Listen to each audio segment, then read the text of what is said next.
I think it's working. I don't know. There we go. It's working. Oh, okay. I'm gonna try to eat, but I'm all set up. Brett, what was it like having to replace Jiag with Mithos in the stream? Oh yeah, I need to do that. Thank you. Which, by the way, it was like this. Can I just comment that nobody seems to give a shit that Jiag is walking off into an oblivion? There's a lot going on. Yeah. Well, to be fair, my character was kind of focused on getting the magic user shut down, and he didn't really notice. To be fair, I was kind of in melee. I didn't know that, so I didn't want to go. Oh, Jiag, where did you go, sir? I think I spelt it right. I wrote mythological toe phalanges. Mithos. M-I? Correct. Oh, I put M-Y. Why? Oh yeah, it's not Mythos, it's Mithos. So it's M-I. So E, got it. M-Q-T-H. M-U-K. There we go. Run. You are now named My Tahas. Russell? Yes.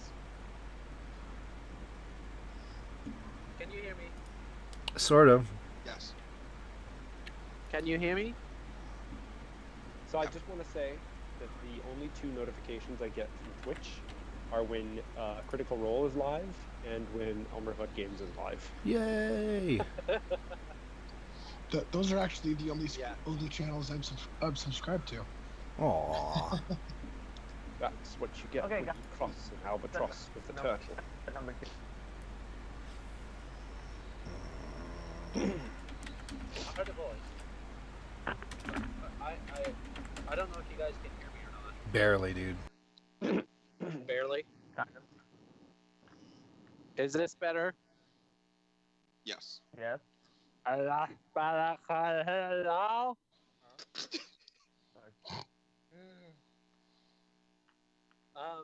Okay, so first things first. On the first day, as you guys are traveling, you're able to Necromancy, because you guys were basically just doing shifts on whoever's in drive. It shortened that time down to like a day, and then you're pulling into Melbourne towards night. I had forgotten about that until just now. So you're able to store up two of those spells that you were talking about.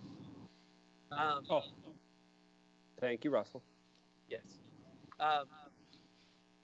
Allanon, I need you on the first time that you awaken, whatever shift that you happen to be on, I need you to make me a Constitution saving throw.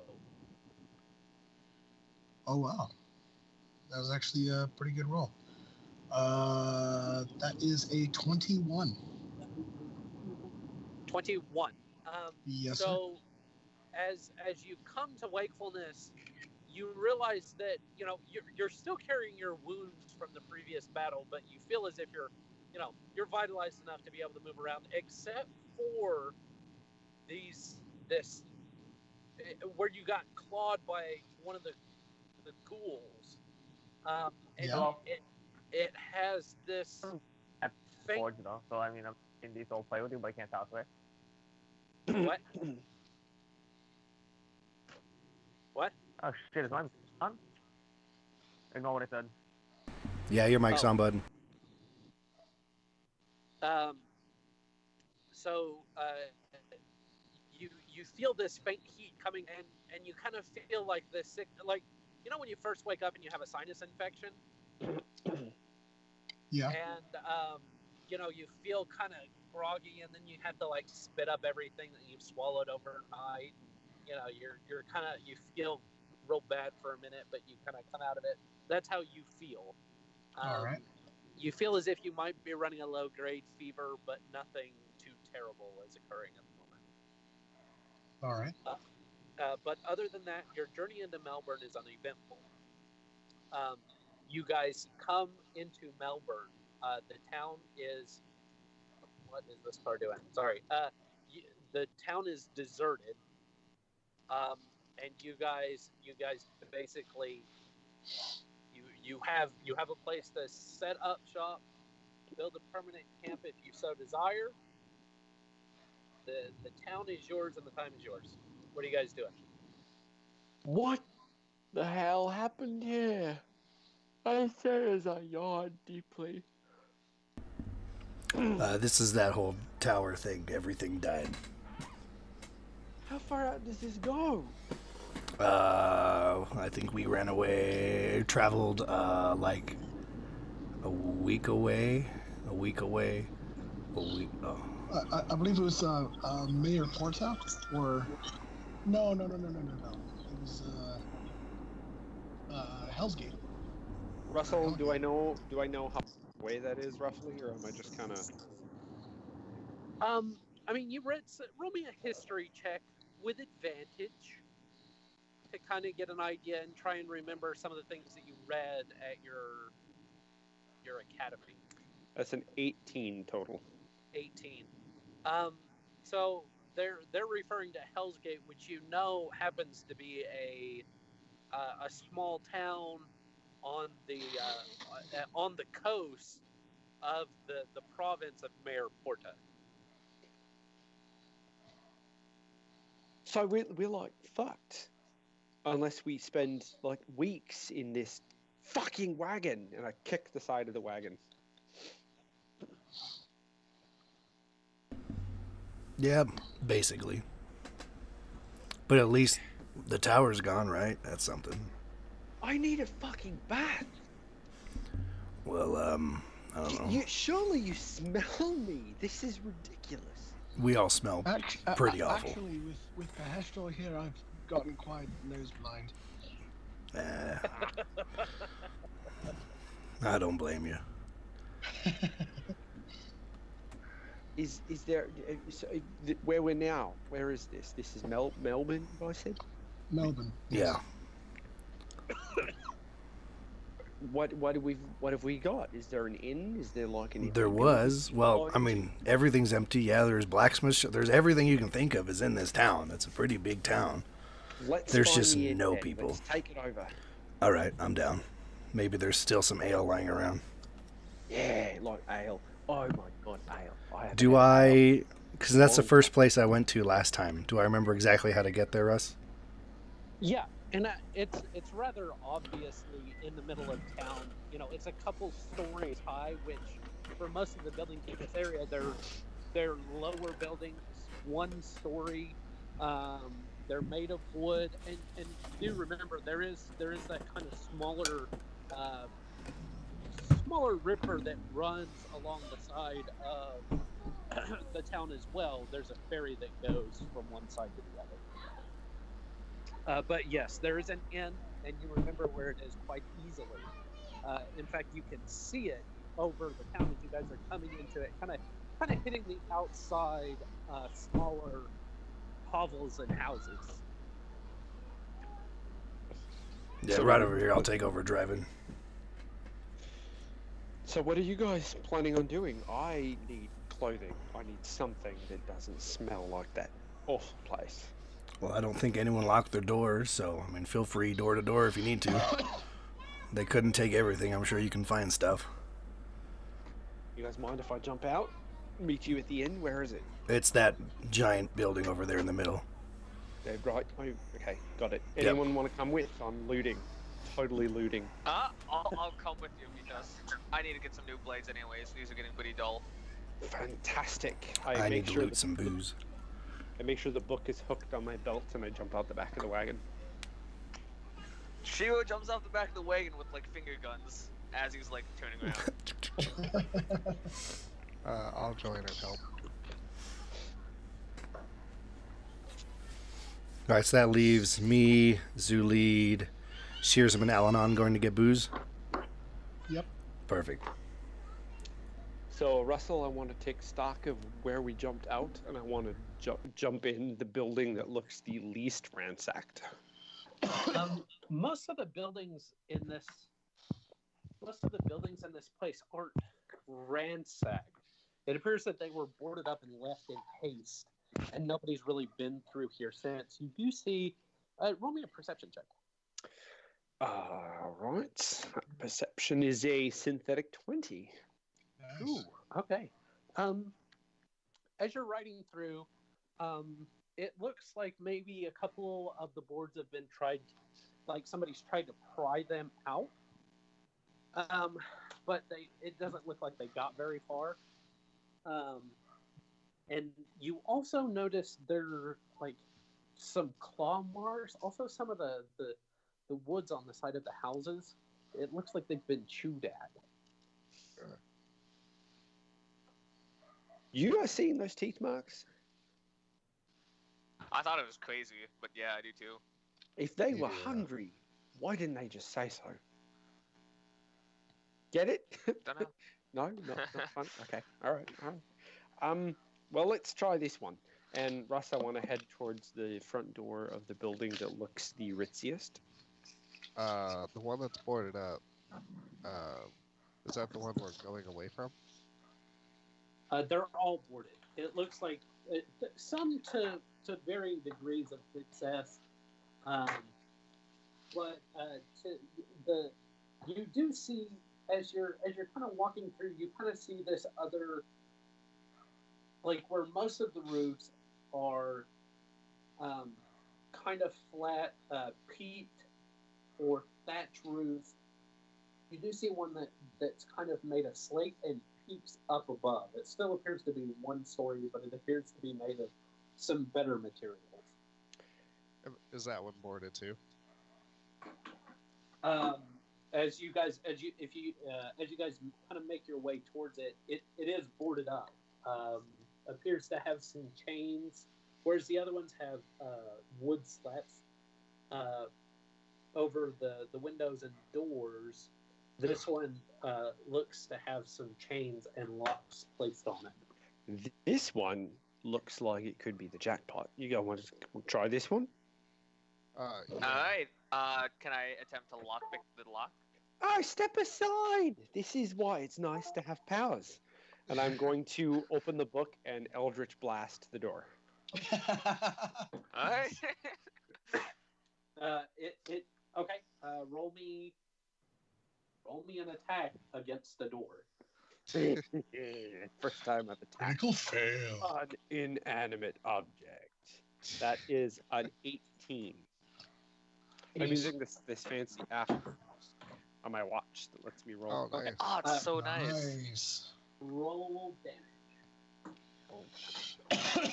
Two of them. So There's like 2 damage. Better not. So if there are 2 of them, you have to roll 2 different attacks for each one. okay. I'm just going to stick with the 1 then. Okay. So that was a 9 plus 5. So 14 damage. Or, Oh, this should shatter the door. so that's enough to put a hole in the door. So you flick your hands forward almost in like this Kamehameha from the book. And you flick it open to a certain page, and it's almost like so. Those of you who see it, it looks like the words almost come up out of the page before turning into like fly forward. They're these symbols that seem to twist and blur before your eyes that blow towards us, and then all of a sudden there's like a hole in the door. Holy shit. Now hold on. This could get a little messy, so let's prepare. And I want to cast Mage Armor on myself. Okay. And then, as the book is still open in front of me, and I'm holding it with my left hand. I put my right hand out. My eyes flick black as I look down to the book, and I want to cast Silent Image to make it look as if the door is still fully intact. Okay. Clever. Alrighty. Walk through the door, my friends, and I will walk through the door. I'll be right behind them. No, I'll be there's behind a hole everybody else. in the door. There's a hole in the door about this big. Oh, got it. Okay. You did not blast the whole door apart. But you put it's basically like you threw a bowling ball through the door. Can I? I mean, swing is at it the door? small enough that I can like fit through? Because I'm a pretty small guy.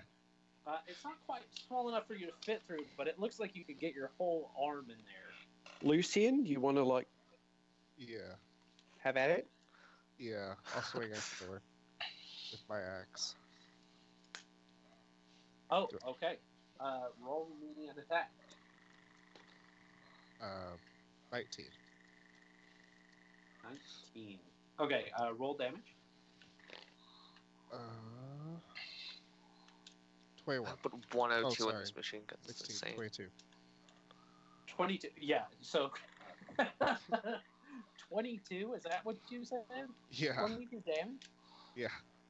Yeah, no, you like where there's a hole that you think maybe you could have fit your arm through to unlock from the inside or something like that. You come up and you kick where the hole is. Your whole leg goes through it, followed swiftly by your body as you just right through the door. Now, from our perspective, does he just like step through the door and the door is still there? Yes. Russell's in the cold 2 times. Okay. And then, yeah. I just walk in. Yeah, so Lucien, like, he goes, his like leg gets stuck, and then he just like, he just rhinos through the door, and then, but it looks like he's just hitting a solid door and then walks through it. Lucien, as you walk inside, you see kind of, there are cobwebs and dust on the floor. You see kind of a dark interior. As you guys were walking up, there were palisade columns that kind of formed almost like a wraparound porch. The house is not huge by any means, but it is much bigger than any of the other houses that you've seen. You walk into kind of a well-appointed foyer with two open, not doorways, but entryways on either side. And then there are 2 more that you can see further back through this kind of wide open, stout hallway. I will follow him in. I'll also kitchen? follow the them same in. thing. Yeah. Very confidently walking through a door that is fully intact. Yes. Yeah. All right, now I let the book drop to my waist and I'm rubbing my hands together. I need clothes and I need them now. So I will head upstairs and I want to try and search any of the bedrooms or the personal areas for wardrobes and such. And I would like to search the kitchen. There's no upstairs. It's not a 2-story house. It just had a peaked roof that kind of stretched up and above. So there are the 4 entryways, 2 on either side of the hallway. Back right. Back right. You walk towards the back right, and you come into a kind of dining room with this big bay window that appears to be boarded up on the inside. Not what I was looking for. Turn around, look on the other side of the hall. What'd you find? It's a dining room. And there is a doorway in the back that kind of, that you can see as you come in the room. It's towards the back of the room. On one side, it looks like there are some dishes and things like that. You look towards the other side, and you see a hallway that continues downward with doors on either side. Is it dark?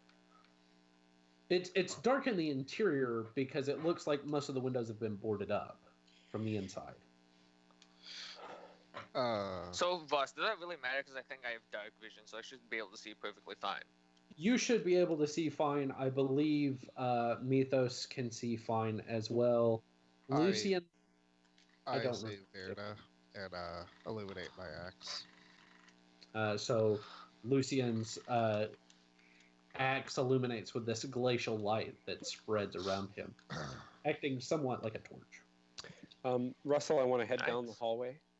You guys, I'm going to head down this hall here, and like I said, bedroom, wardrobe. I need clothes badly. Yeah, you're good, man. So while he's doing that, can I check top right? That's the one that you guys just went into. Okay. Yeah. So top left. Top left. That's the hallway that Mithos and Lucien are headed down. Back left. Oh, top. Did The you one mean nobody forward? else went into yet. Okay. Yeah. Forward left. Whatever. Okay. Yeah. So you head down the other one that nobody else is headed down on the left side, which is the one towards the entrance to the house. Okay. You find there an office. It has a great chair with like the wings sitting by a fireplace, with like a little end table with that has like a book, and a pipe sitting on top of the book. You find a large desk with another large winged back chair, but this one looks a little more comfy, a little more jolly good. Yes, jolly good. I didn't know we walked into Santa's workshop. And you have their bookcases lining all the walls that are not windows. Again, that's what you can assume is a big window that's been boarded up. All right. Well, Shiro shouts out really loudly, "Hey, Mithos, I found more books you can add to your collection." Fantastic! I'll be there in a minute. All right. Let me know if you find any food, little guy. No, not yet. Just the really boring office. Unless you want to eat pages. No. Mithos and Lucien. Mithos, you see three doorways. Two on the back side of the hall and one on the forward portion. The one towards the entrance. Oh, So, okay. big guy. Yeah. Say you live here. Yeah. Which room do you make is like your room, like the master suite? Are you asking me to pick a room? I'm just getting tired of looking through doors. Sure, I'm asking you to pick a room. Which one? Door number 1, door number 2, or door number 3? Door number 2. Fantastic. The walking down the hallway, the far right. Okay. You walk into this bedroom. It appears to be pink and frilly. There's a horse paint. Sorry. There's a horse painted on the wall. It's a unicorn. I walk in behind him and I'm like, yeah, this looks like a room for you. You think, I'll remember that. You think Shiro, he might like this. This is kind of his style, don't you think? And I elbow him a little bit in the gut. A little bit, yeah. Yeah, no, I'm totally not about this. And I turn around and we'll go in door number 1. Door number 1. So the far door that would have been closer. I go in door left. 3 as he goes in door 1. Okay. Gosh. Okay. We're splitting up. I'm so sorry. Rule number 1, guys. Actually, it's already broken. Nah, we're fine. Actually, it's already broken. Half of us are going to get booze, and half of us are looting. Okay. That's true. So, Nick, Fair enough. this is the door that you just came out of, the pink frilly one. This is the one you want to go in, or this is the one you want to go in? This one is towards the front of the house. That one. These that towards one. the back. Okay. Towards the front. And Lucien, And you're that- going in the other one. Yeah, Perfect. I'll go in the other one. Okay. Nick, as you come into this door, it opens. There is a richly appointed 4-poster bed. Yes. And then there's a wardrobe. There appears to be another roll-top desk next to the wardrobe. Again, more books, and then in the back like behind the four-poster bed, there are two entryways that appear to go into some kind of partition behind the bed. Lucien, Yeah. you walk in and you come into a bed you come into a bedroom that's filled with, it looks like dragons crafted from paper, almost that's just my style. like models. There's also like this there's a painting of like a wizard striking some kind of dramatic pose on the wall. JoJo's pose. There are a few wooden toys on the ground. That's what you find in this room. I investigate or look around. Okay, roll me an investigation check. Sure. And Mithos, what are you doing while he's... I'm heading right for the wardrobe. I'm not expecting Narnia, but I am expecting Holy crap. clothing. You open the wardrobe. Inside are richly appointed dresses. And My eye twitches a little bit.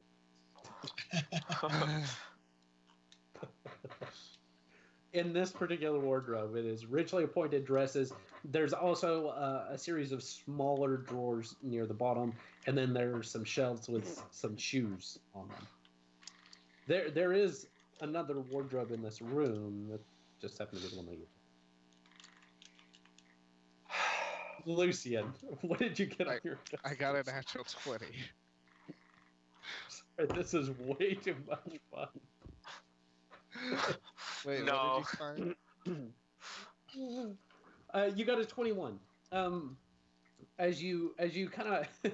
Wait, what? You got a natural 20. Yeah, I got a natural 20. Oh, yeah. Shoot. Okay. You find, as you're you're trying to be careful, but you're also a big dude who's not all the time aware of his strength. So, like, you grab the bed and, like, move it over. Underneath, you find a brooch.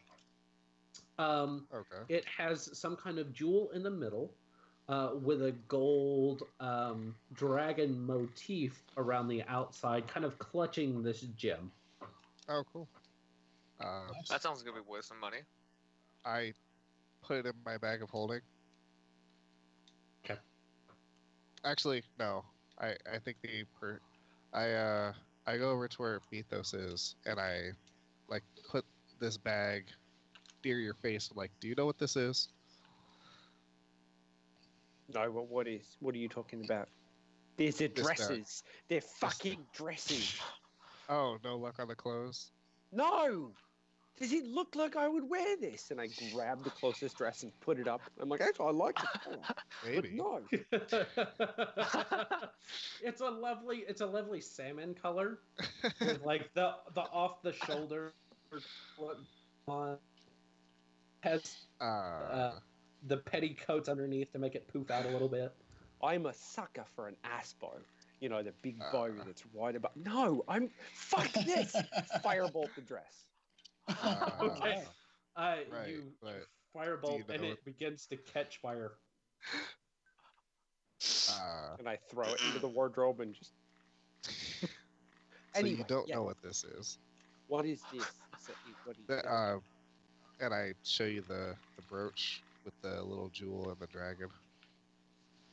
That is a brooch with a jewel and a dragon. Ah, thank you. Okay. Smoke is starting to billow out of the wardrobe now. I just casually close the... Are you guys burning something? I saw something burning. Yeah, no, it's not a big deal. It's fine. Everything's fine. It really isn't a big deal. But anyway, no, this brooch. How would I know what it is? I don't know. You seem to know stuff. I just kill things. Can check it out in a little bit. It takes about 10 minutes for me to, like, you know, zone in and really figure it out. And I'm like jumping towards the brooch, like, if you'd like, I can do that later. Not now. Yeah.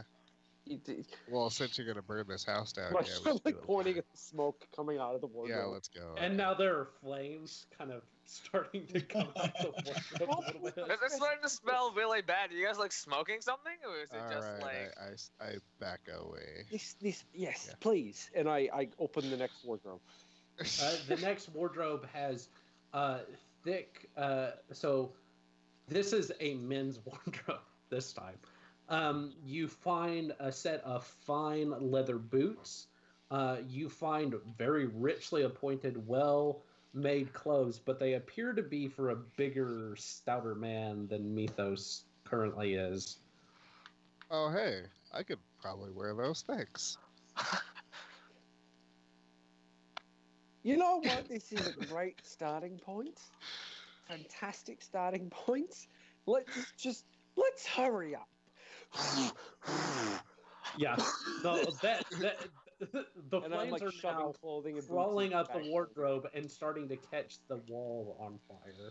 All right. I guess we should go. How are you guys burning? I'm starting to see smoke over here. I grab everything Mithos, I your can. books. I throw it into the bag of holding. I yeah. throw my brooch into the bag of holding as well. I check the boots. I hold them up. I hold my left foot up and I hold it up. Is it like the same size? It looks like pretty close. Excellent. I throw them in the bag. Let's go. Mithos, wait! Don't forget your books. You get 5 pairs. You get 2 pairs of linen trousers, and 3 pairs of what appear to be stouter leather pants. There are also some very nice coats. You get 3 well-embroidered coats, and you get 2 ruffed shirts.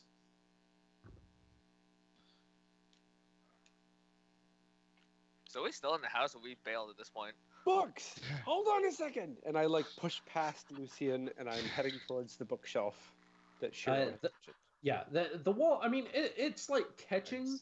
It's not like super quick. I mean, this house isn't like tinder. It's a little wet and mildewy because of the river, so it's not catching super fast. But yeah, you give it about 30 minutes, this place is going to be on fire. Well, to be fair, the wardrobe, it did seal rather tightly, so oxygen may not be quite as proliferant as one would think. But you had lots of tinder in there. Oh boy! So I run up to the bookshelf. Yeah. Anything worth keeping, and I start to examine the spines of the books. Roll me an investigation check. Son of a bitch. So while he's doing that, I kind of pick up the pipe off one of the books on the desk and toss it towards Lucien and say, "Here, you might want this or something." Ooh. It does appear to be quite a nice pipe. It has some gold filigree. There's actually kind of this woodland motif around the belly of the pipe. The critter's eyes are set with small gems, and you go, and you throw it in there. I actually have found some good tobacco now. 23. 23. It appears that most of these are ledgers. And as you counting. Looks like stores of goods, things like that, mostly related to the town. You do find one book that is Creatures of Mariporta. That might be important. Nice. This is great. Let's go. I grab the book, I chuck it in the bag, and I'm like, "See you, gents!" And I run out the front door. The front door that still looks like it's intact. Correct. And I'm like, I hesitate for a second because I'm like, "Ooh!" I reach for the doorknob, and it's like, and I go through the door. So the house is just starting to catch fire. So I mean, you smell smoke at this point with no perception check needed. It smells bad, but there's no. I mean, you don't see the fire yet. There's no discernible raise in temperature. I'm knees to chest, chugging my way over to the inn that I know the rest of the group is going. I'm imagining Mithos running like this. I'll give you this. My athletics is -1. Oh my god. My strength is -1. All right. Okay. So then while he's doing that, I kind of walk over back to the dining room to try and scavenge and see if there's any food left. But I kind of like crouch down my way there, so like if smoke does start to fill the top, I'm not like biting it. Yeah, you're kind of seeing it up towards the top, but these ceilings are tall. Oh, okay. These ceilings are maybe 10, 12 feet tall, so you're doing okay. Lucien might be starting to get a little iffy, but Shiro's like, I got this. Don't even worry, man. You run into the dining room. You see some silverware, and I mean like legit silverware. And then there's the door in the back. Is it locked? As you kind of come up to it, you realize that it doesn't even have a doorknob. It just kind of pushes and swivels on some kind of mechanism. All right, push it open, see what's inside. You push it open, and you find a kitchen. There doesn't appear to be anything out, but there is another door over to the side. But there's like a slab. You can see like bloodstains in the middle where, maybe some meat was harvested. You see a big cleaver kind of stuck into the cutting port of the middle part. You see a pump action a sink, whatever they're called. Okay. Open this other door, see what's behind that. You open the other door, and lo and behold, in front of you, hanging from the ceiling are meats. You've got a couple of barrels over to the side that you kind of look inside, and there's to be some apples that are not so great anymore, but they're okay. You've got some bags of flour. You've got grains. You pick up there appears to be like shelves with some bread on it, and it's kind of stale. There are also some jars with some unidentified preservatives in them.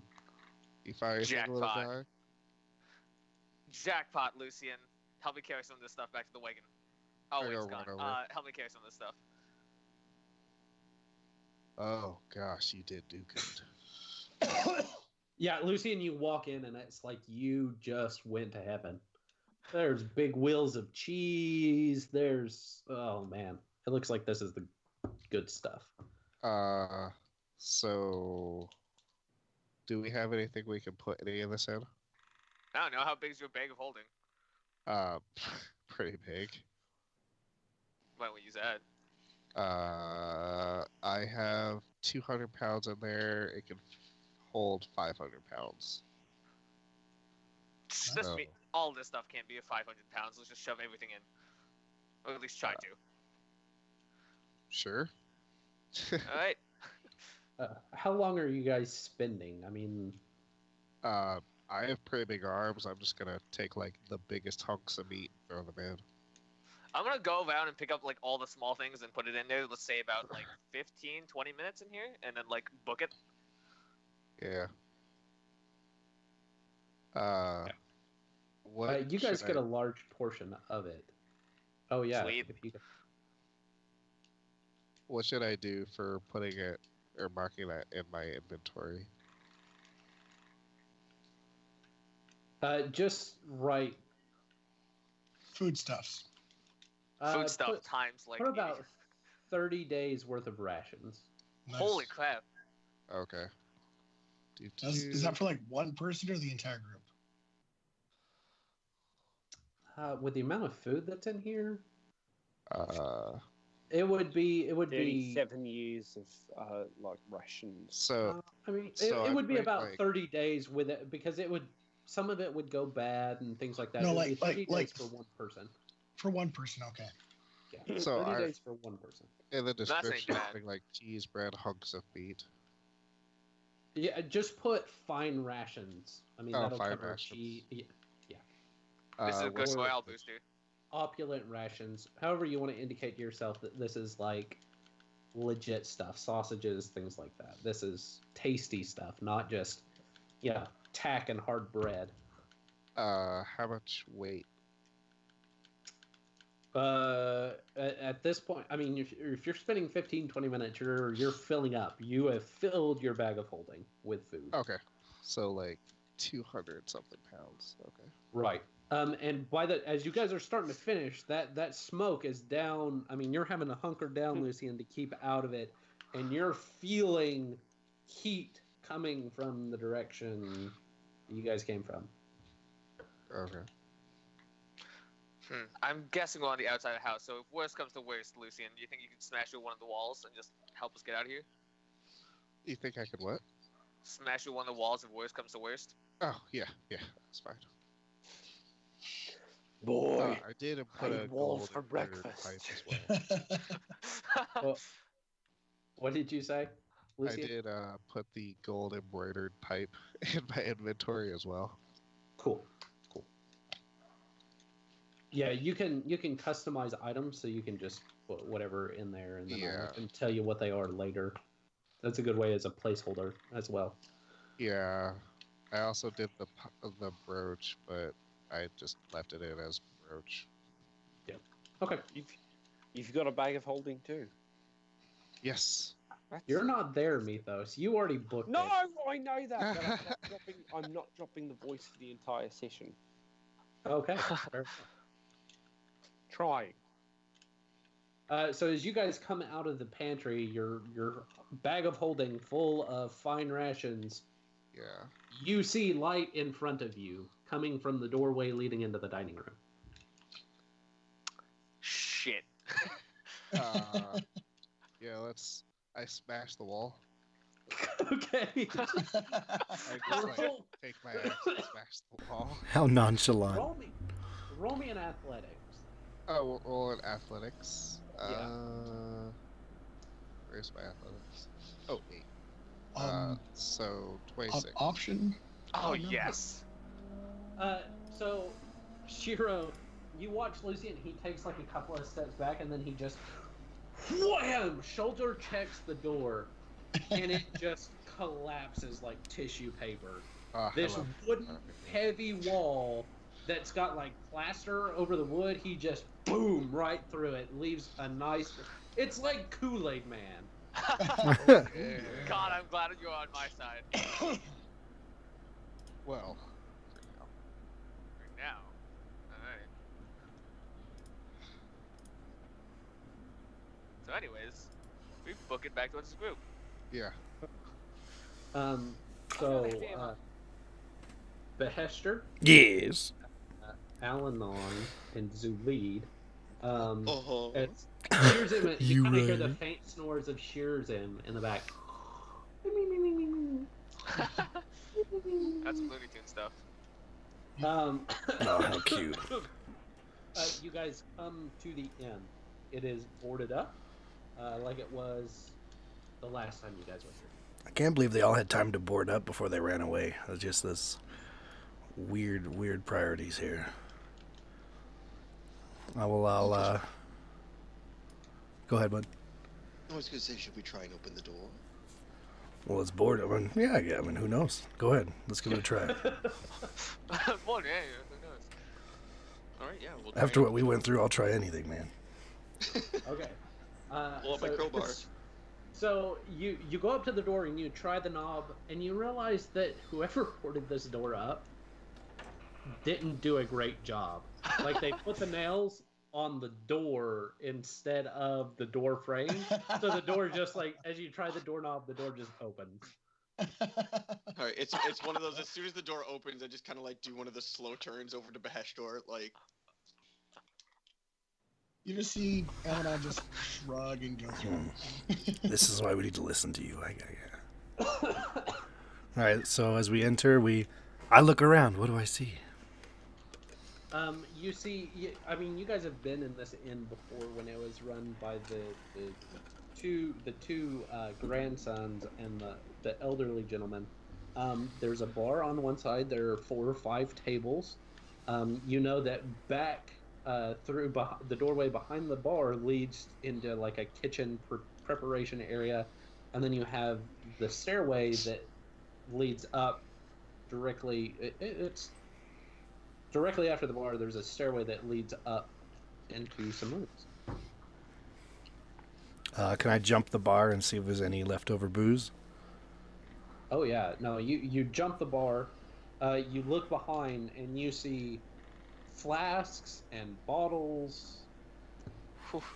That's a jackpot. So I They're covered in dust, but they're there. I turn to everyone else and I grab like an armful and stand up and like and set it on the bar. Oh, thank heavens. Guys, I take a bottle, open it roll me up. a sleight of hand. I'm gonna shatter all these bottles. That would be 14. 14. Okay, so you're able to clunk, and one of them like starts to tip over, and you like catch it. You're like, whoa. Wait a moment.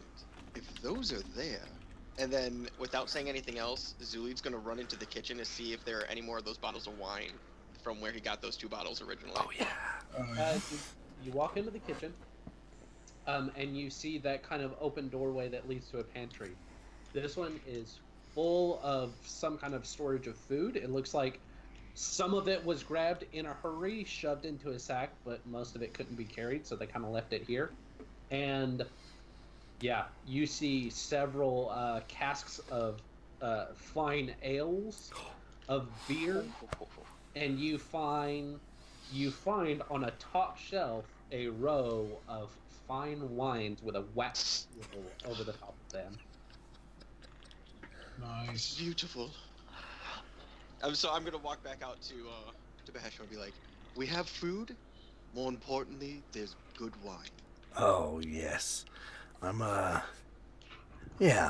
go in the back. I'm gonna see what I can find and try to cook some stuff for everybody. Okay. All right. Yeah, as you walk back there, you find several sausages.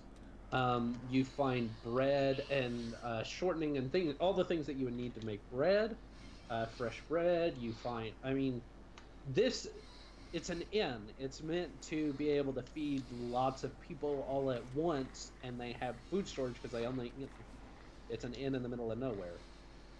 It's a lot of food that can feed the 6 of you guys, as far as you can tell, indefinitely. I'm going to attempt to cook a mighty, mighty feast for when everyone gets together. Awesome. And if anyone wants to jump in, you're more than welcome. We are eating tonight. So as Mithos and Lucien and Shiro, Mithos comes running up in his kind of goofy knees to chest way through the door. He's like, "It's fine. Everything is fine." And then about 15-20 minutes later, Lucien and Shiro come running into the inn as well.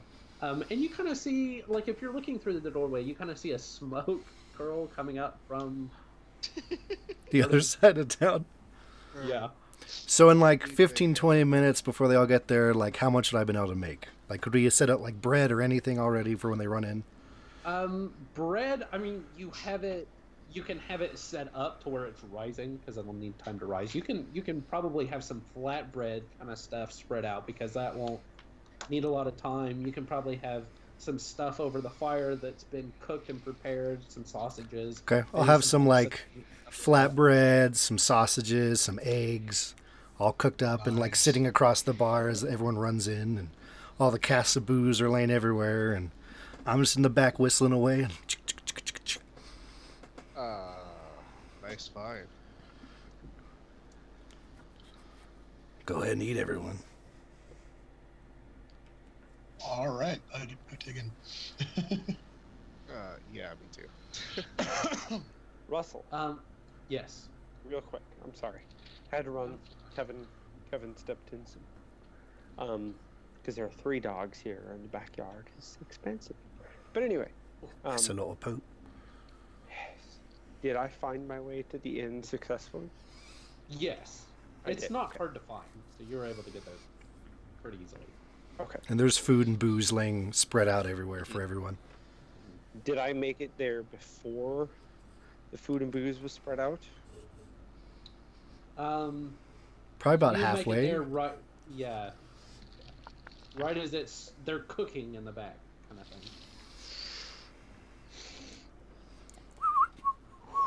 Ooh, that smells good. Literally haven't had food that smelled like that since the last time I had food smelling like that.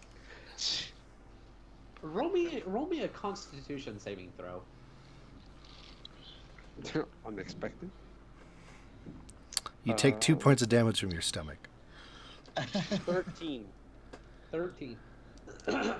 So for a moment, you are overcome with these smells, and almost like at first, have you ever been really, really sick, and then you eat for the first time after you've been sick for like days, and it tastes like everything tastes nasty. It's too much.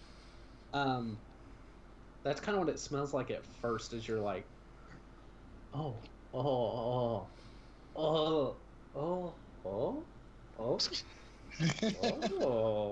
yeah. What are we describing here? There is like a little smear on his pants. It's not super large. Calm down. I shine a black light. No. Hold on. Can I help? So,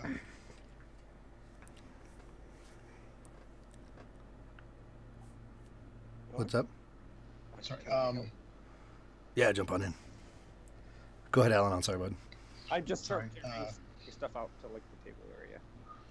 All right, Russell, I'd like to take out my journal Okay. and kind of see if it mentions anything like the symptoms that I'm feeling, like with the ghoul Yeah.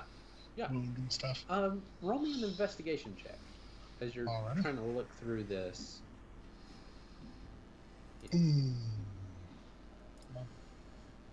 Do I see him Pretty opening the much. journal? Because I'm bustling in and out of the kitchen area to the dining area with the food. You just see Allanon. He pulls a book out and he opens it and he starts reading through it. All right, I got a 13.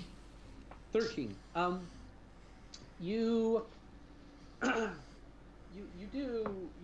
find mention of people coming in that have been, people that have come from the wilderness, that have been struck by some kind of illness brought on by claws. That appears that it spreads mainly through bite wounds. And people start to feel symptoms within 24 hours. It appears that it can be quite debilitating if not cured. All right. Do I am I able to find anything about treatment or anything like that? It mentions that some people have overcome it naturally, and some have had to seek aid from clerics to cleanse them of this wound. All right. Or this fever. Because it does seem to instill a fever within the victim. Okay. Do I notice any kind of micro expressions as he's reading this kind of thing, coming in and out and kind of taking stock of the room each time? Roll me an insight.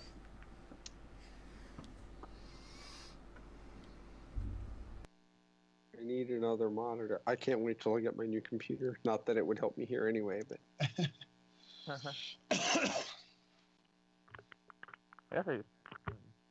You said insight? Yes, sir. That's a 14. Allanon seems a little like he's got a little bit of sweat on his brow. His eyes seem to be kind of glassy. I mean, it looks like he might have some kind of cold, maybe a low-grade fever. He looks unwell, but also you guys have just come through a pretty harrowing experience, so... This was a couple days ago. The next time I come out of the kitchen, I want to bring a wet cloth, and I want to chuck it at him and walk over. You feeling okay?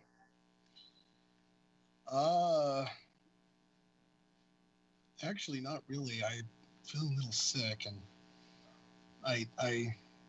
actually, there's also this, and I show him the ghoul wound.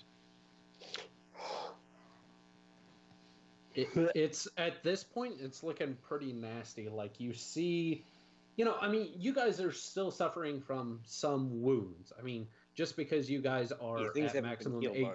HP, not everything is healed up already. But he has this gnarly bite wound that has like these black veins starting to grow from it. The area is red and puffy. It does not look good. I want to take the back of my hand, the hand that's got the right hand of joy on it, and I want to feel the back of his forehead. Out of Sorry, curiosity, use the back of my hand and feel his forehead. That nobody's got a back of their forehead. It's not an anatomical possibility. I mean, Roll unless me you a have to, medicine check. Oh, what check? What were you saying, Allanon? I actually wanted to see if the gauntlet, the hand of joy, I think, if that felt like normal metal. Oh, no, it does Okay. not. So it looks like. Did you guys all see the picture? I did. Did I? Yeah. Okay. This is the gauntlet Mithos has on his right hand. Yeah. So it looks, for those of you who haven't seen it, It's fucking beautiful. Yes, it is. it looks a little something like Infinity. this. Oh, this kind of like the Infinity Gauntlet.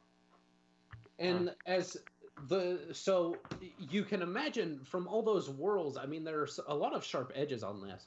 As it touches you, no pricks, nothing. Like, it feels... So, like, to the part of you that's feeling feverish, it's almost like you're wiping that cool cloth across your head. You know how you get that, oh man, that feels so good. That's what it feels like as it touches you. Ah, You kind of get that feeling from it. all right. And embossed on the back is the symbol of Gaudium. Okay. Sorry, is it touches the back of his his forehead? What fail? What I fail? What did you get on your medicine check? Okay, it was medicine. That is an 11. An 11. It's hard to tell. Like, you can tell he is probably running a fever. He feels hot. Okay, so as it touches, I hope you don't mind if I give something a try. And I want to pull on the gauntlet, make sure it's tight. I make a fist like that. And I put my hand on his forehead. And it's not like I'm grabbing his head like this. I'm like going like this.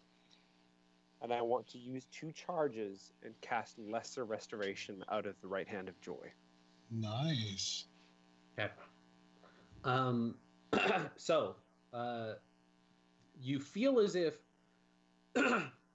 no, actually, okay. So, you feel as if you were starting to feel a little bit better, right? From the previous day, your previous kind of...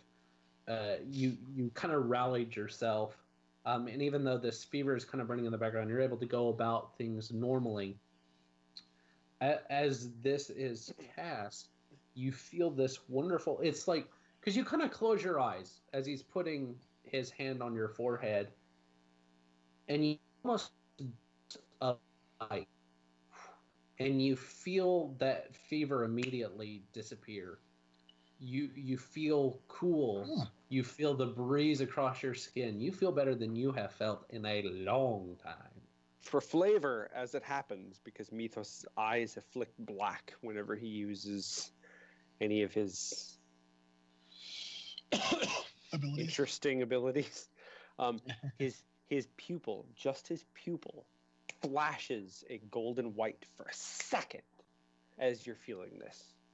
Ah, Just the pupil. all right. And he takes his hand off. And do I feel like the bite has gotten any better?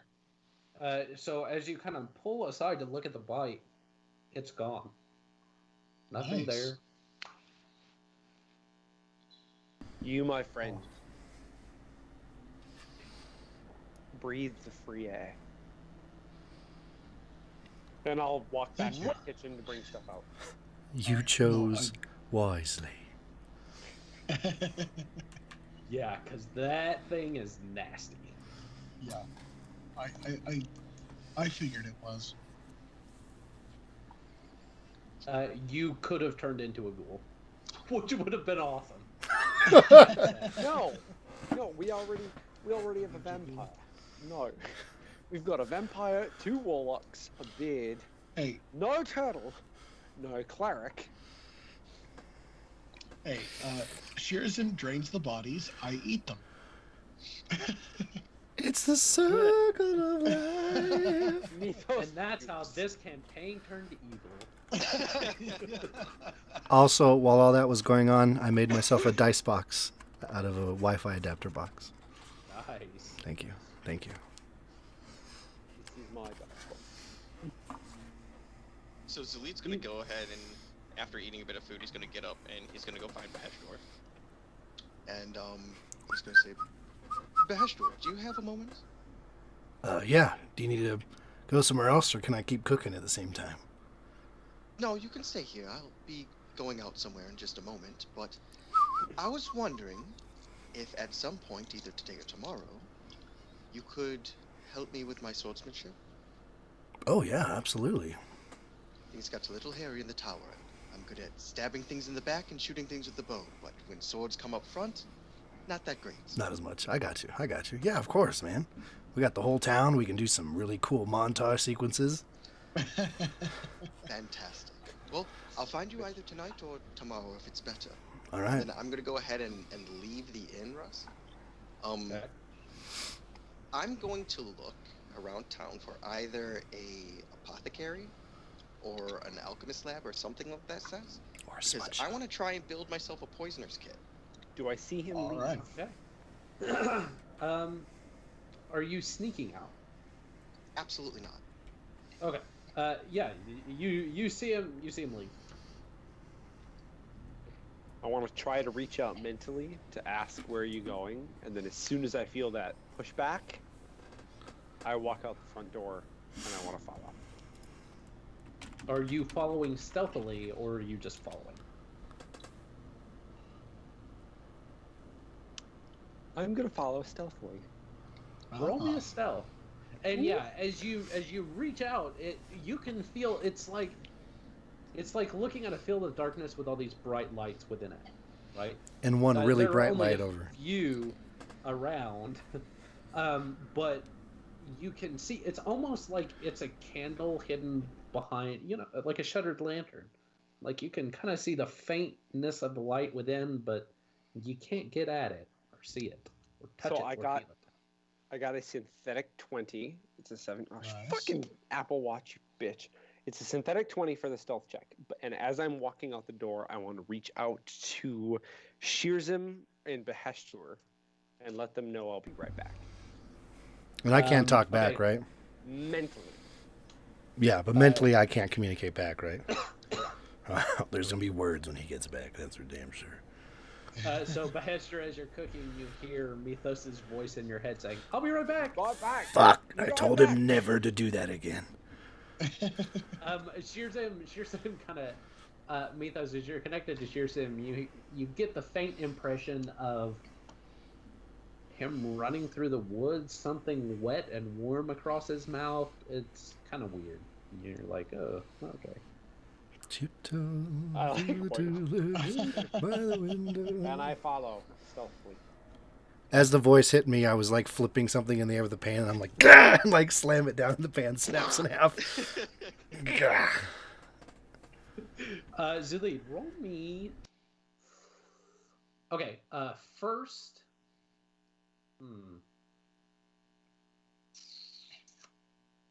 Roll me.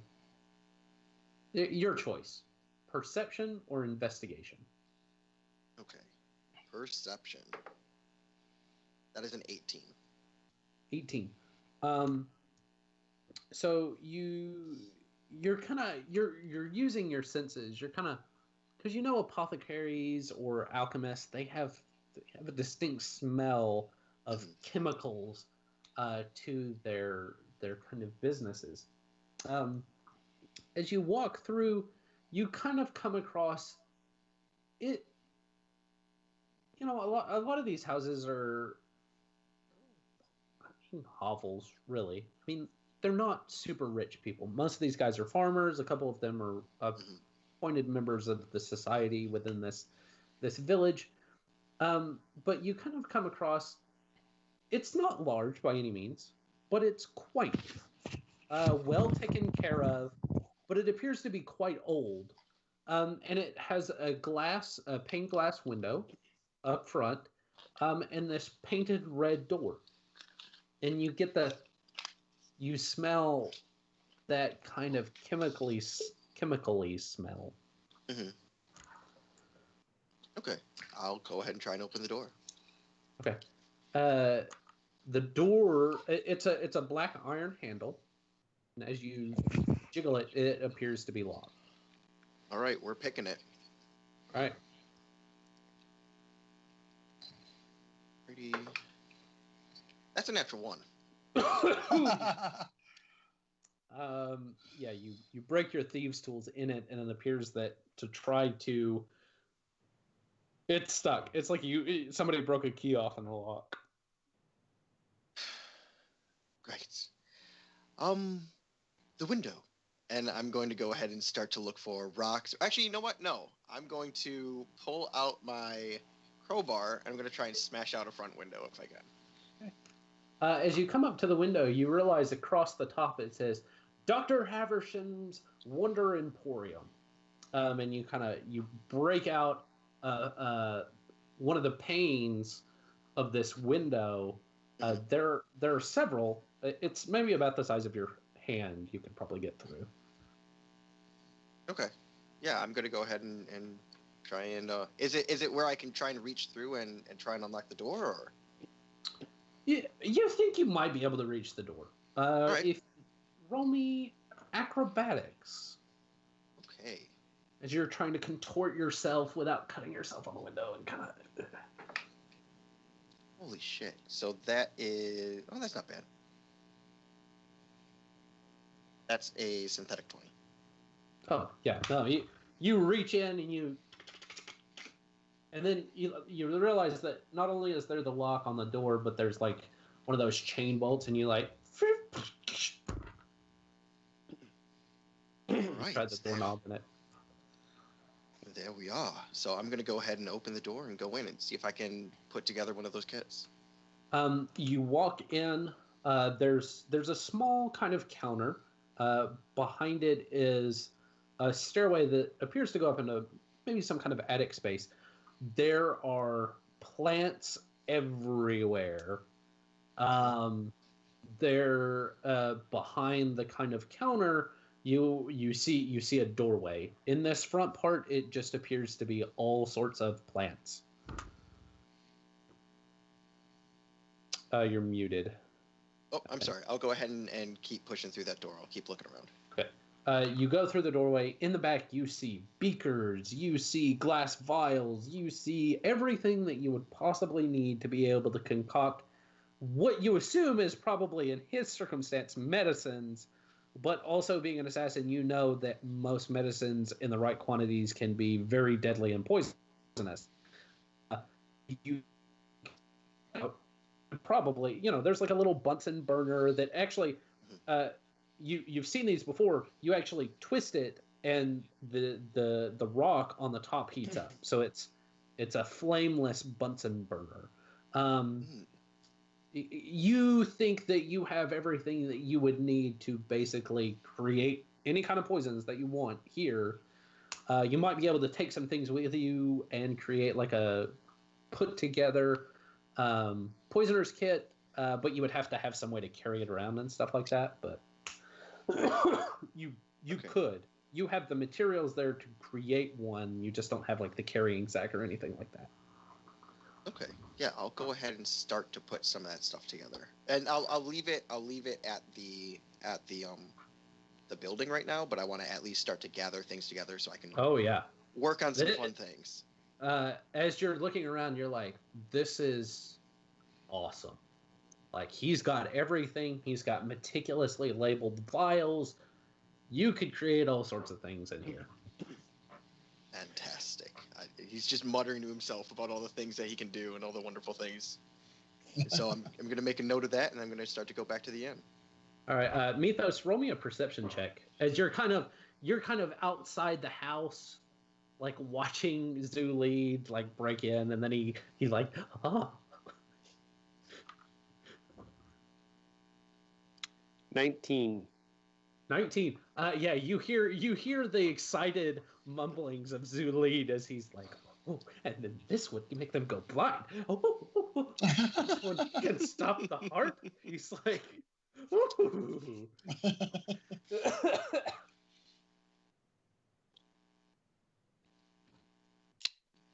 Okay.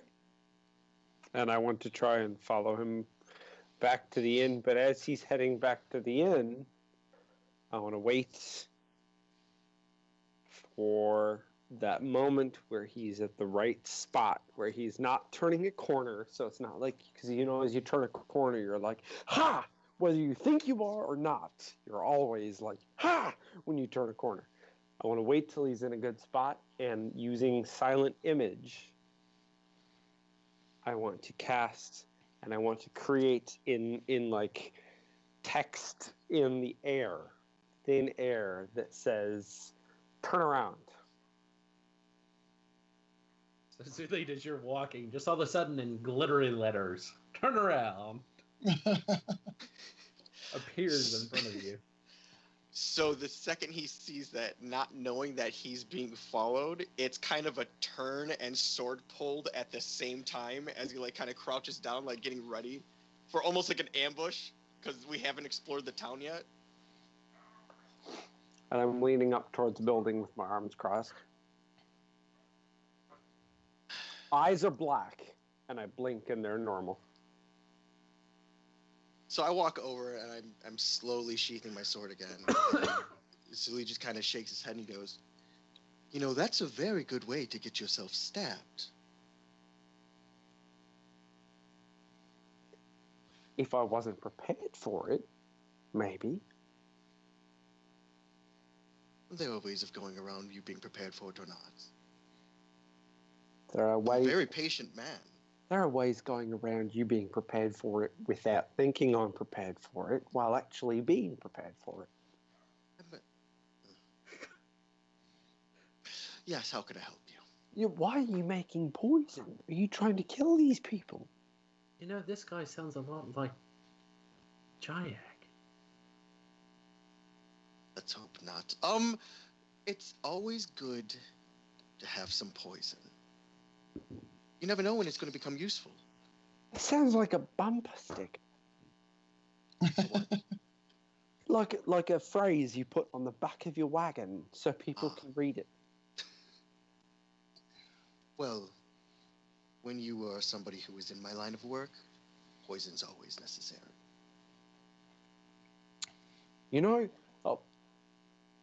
You can never be too careful with something like poison. I know. So why do you need it now?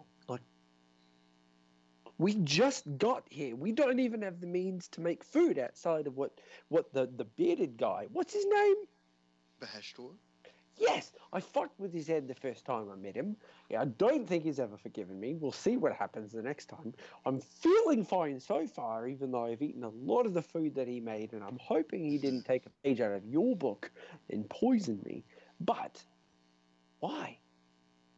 There's nobody here. There's nothing here. If he had taken a page from my book and poisoned you, you wouldn't be standing here having this conversation. But having poison doesn't mean we're using it here. Having poison means I can use it on anyone. Not you guys, unless we need it, of course, but poison's useful. It's a tool, like a sword or a chisel or something like that. Or a book. Or a book. I guess I can get that. I mean, I can make some for you if you'd like. No, I don't want poison. Are you, proficient at making, medicines and stuff? If the medicine will kill you, yes.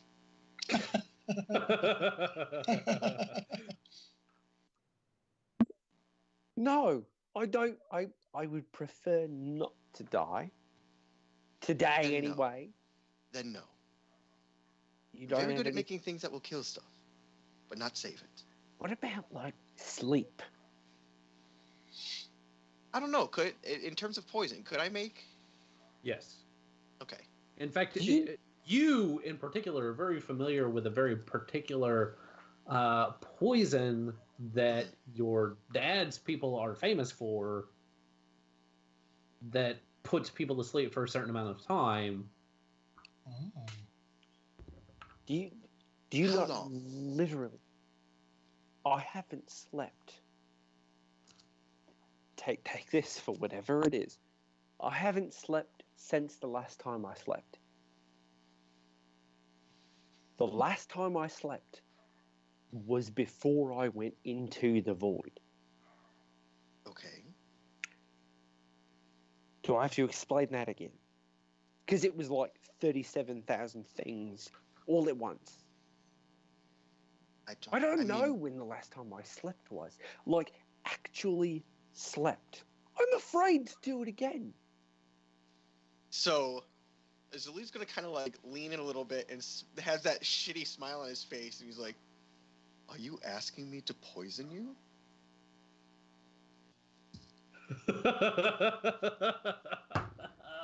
Yes. Only if you can promise I will wake up. Because I need to sleep. For fuck's sake, I need to sleep.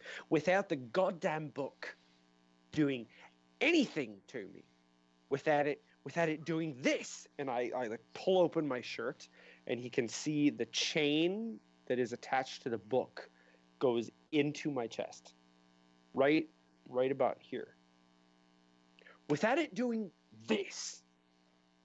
The last time I slept, and really slept, outside of that fucking night at the end, before this all started, this happened. I woke up to this. Well, that is a. And I'll button it up a little bit. I mean, I can make a poison that will put you to sleep. I hope you'll wake up, but no promises.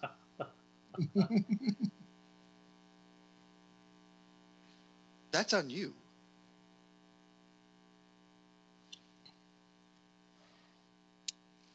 Share a room with me. Make sure I'll get up.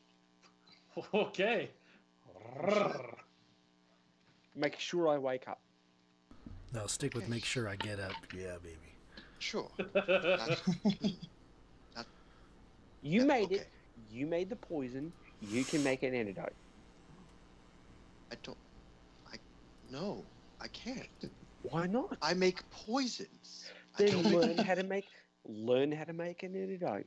The antidote traditionally, so far as I understand, includes a small dosage of the poison itself. Am I wrong? I'm not wrong. See, I saw it in your face. Then why don't you make the antidote? I'm not proficient in that kind of thing. I've never done that. I've read about it. I can try. But Go once build again, a catapult. promises. You've heard of them, but you've never done it. See, same thing. So do you want me to make you the poison? Of course I do. But I also want to wake up in the morning. Well, we'll see what happens. And I'm going to start walking away. I'm going to walk back to the building to try and to make some poison, I Okay. guess. All right. And I will continuing to like make sure my shirt is like buttoned so nobody else sees this. I continue to walk back, but So nobody else sees your thing.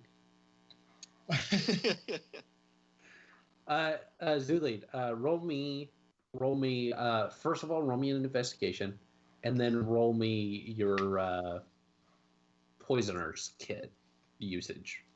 You're proficient with it, so yeah. Yes. Okay. just so as involving making anything, can I assist by reading whatever I can in the book? Yeah. Roll me an investigation check as you're trying to search the book through the prophecies, these kind of twisting things. So 13.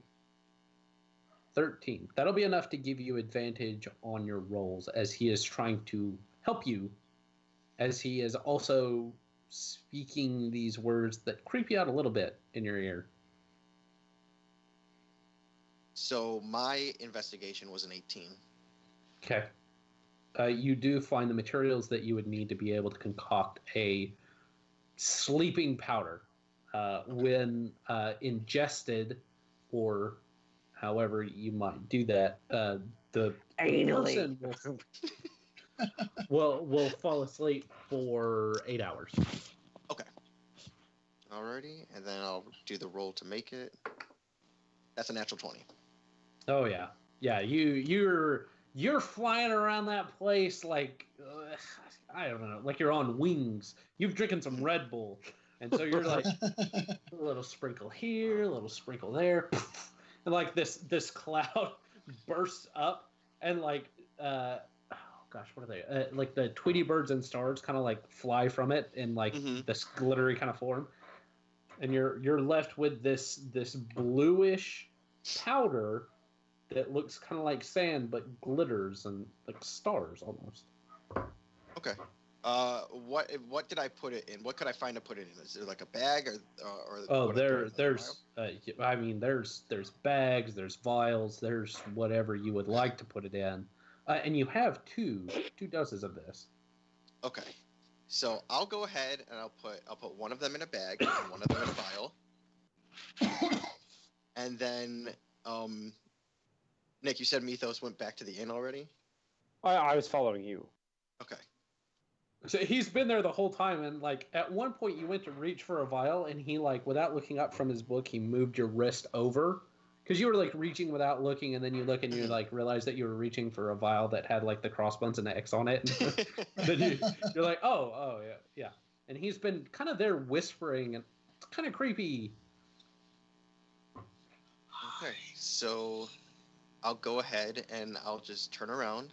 I kind of pocket the one vial and I toss the bag over to him and go, "Here's your poison." I catch it. Do I catch it? Roll me. Oh gosh.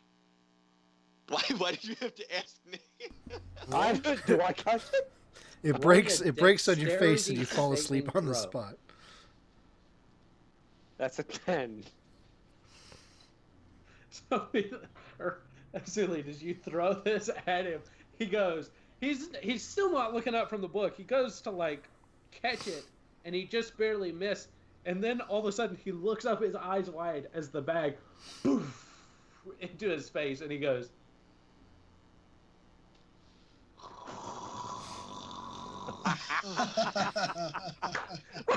Fuck's sake. I'm gonna drag him back to the inn by his feet. roll me athletics. Okay. He's a half elf. He's a half wood elf. He's not. Yeah. That is a 15. Yeah, you're able to drag him pretty easily. It was more of like to see how long it would take you. Mm-hmm. It doesn't take you long at all. The normal walking pace is you just kind of have like 1 foot up over your shoulder, and they're just like his head is still scraping across the ground. So I walk in through the door of the inn, and I kind of just lay him on the ground and go, "Don't worry, he's just poisoned." Shiro notices and he literally goes, "What the hell?"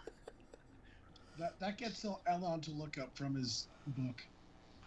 Like, what the? So, he wanted to sleep. He asked me to make him poison, and so I poisoned him. So you asked no questions about this. You straight up made the poison and poisoned him on the spot. Yes, well, I didn't poison him. I made the poison for him. I tried to give it to him, but he cannot catch worth a damn. And so now he's poisoned. He'll be fine. He's just sleeping. I come walking out with some food. He's poisoned. Normally, I'd be upset, but after just talking my mind again, I think I'm all right. I'll go over and lay the food down. Wait a second. Bahesht'ur's wearing an apron over this. Over the plate this armor. Shiny, beautiful armor. He is wearing this apron, and he looks, like... Please tell me it's pink and frilly. It's not pink, but it is frilly. It is Yes. And it says, Well- please do nothing to the cook. I have a quick question. Because I Yes. didn't see this. So when I'm on the main page of D&D Beyond, I'm on my stats and proficiencies and stuff. It's telling me that I have advantage against being charmed, and magic cannot put me to sleep. It is not magic. It's it is a poison. mundane Okay, substance. good. Because I'm liking this. I'm going to Hey, go, magic's just poison. I have an idea. Put him on the table. Oh, no. On the table. Just set him on the table. Okay. So I'm gonna go ahead and put him on the table. I'm going to reach under the desk at the front there and pull out some ink from when they're checking people in, and I'm going to go draw a giant penis on his face.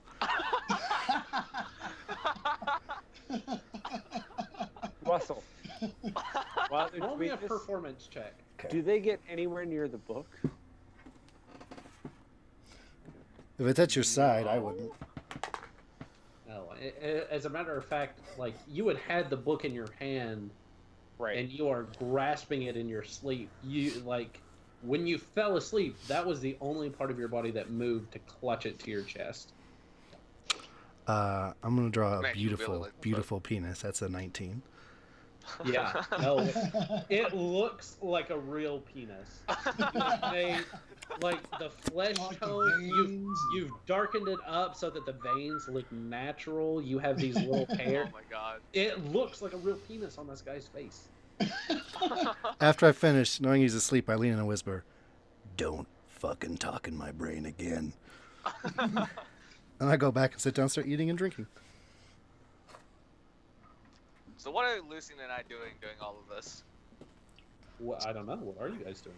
Oh, I'm just sitting to the eating side a lot laughing of- my ass off. I just put a bunch of This is food out. You do what you hilarious.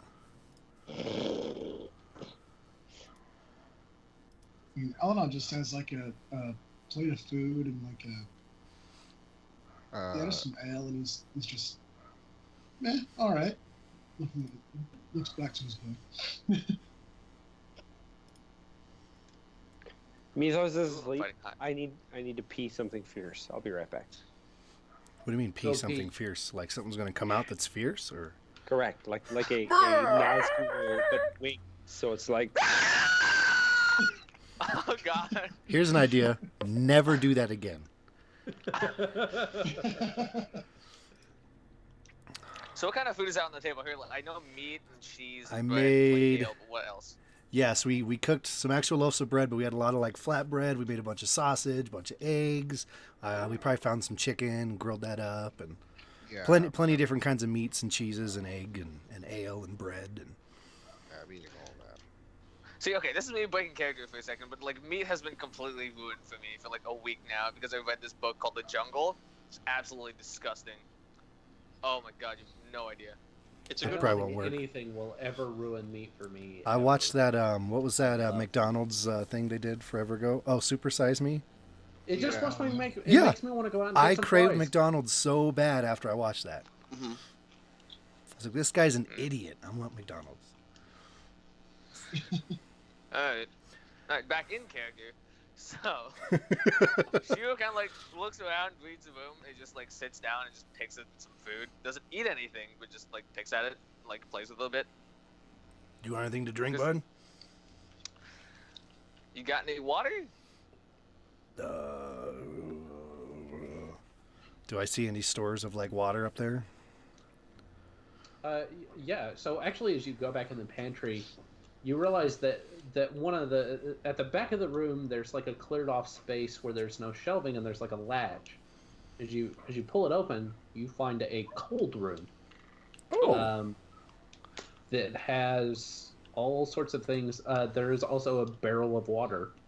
You might want Nice. to boil it first. I mean, it looks a little. It's in a barrel, but It's a You know. barrel. Well, he didn't know, so I just put it in a glass and I carried it out to him. Yeah, I Okay. found some water back there. Okay, nice. do you think it's enough to fill up this? And I hold out my water skin, which is like half empty. Oh yeah, absolutely. I fill it in a pretty big mug, so you can just kind of, or I guess I don't care. I'm an idiot. I put it in this big mug. You can just kind of dump it in there. Alright, so before like Shiro takes a drink and looks at it suspiciously, and then can I roll an investigation check? Sure. That is, what's my bonus?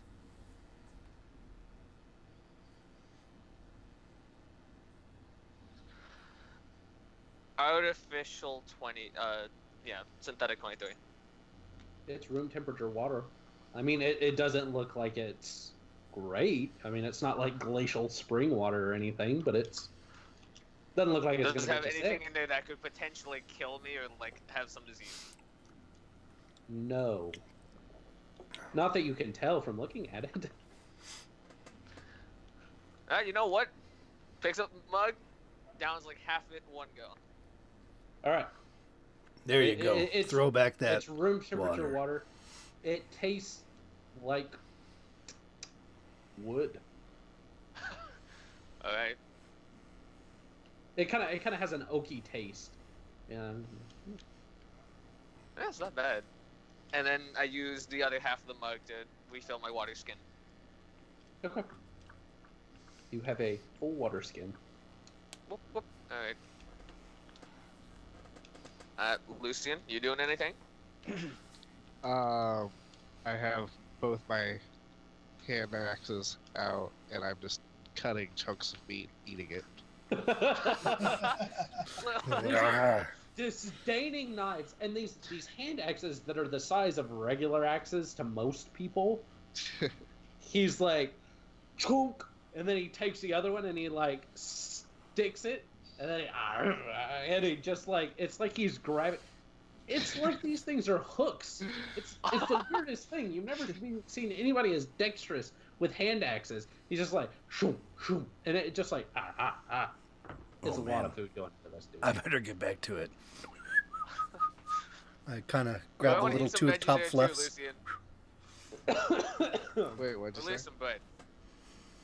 I want to eat some bread with that meat, or else, you know, not gonna get too great for your nutrition. Meat is life. It's how I have all these muscles. When I was in that age, Meat is life. Oh my gosh. That's a There's t-shirt something on a right there. Trinity Ghoul in my Gambit match, and it's insane, because apparently somebody dropped the exotic engram. So dumb. So jealous. Are you not eating? Nah, I'm not really that hungry. You should eat. Probably should. Yeah, after all that, you're not cut a eating. piece of my steak or meat or whatever and throw it over at him. I pick it up, kind of like inspect it suspiciously. Roll but, me you a know, dexterity take a bite. saving throw as you try to catch this out of the air as it's coming towards you. It's Oh my probably a God. pretty big piece of I don't meat. want it flat on my face. Where's my bonus for this? Artificial 15? Yeah. So you're able to, like, as it's coming towards you, you kind of fumble it, and you're like, whoa, whoa, whoa. And it's the size of your head. And, like, Oh, juices jeez. are now dripping down your arm from holding this meat in the air. Ugh. Yeah, savor that boy.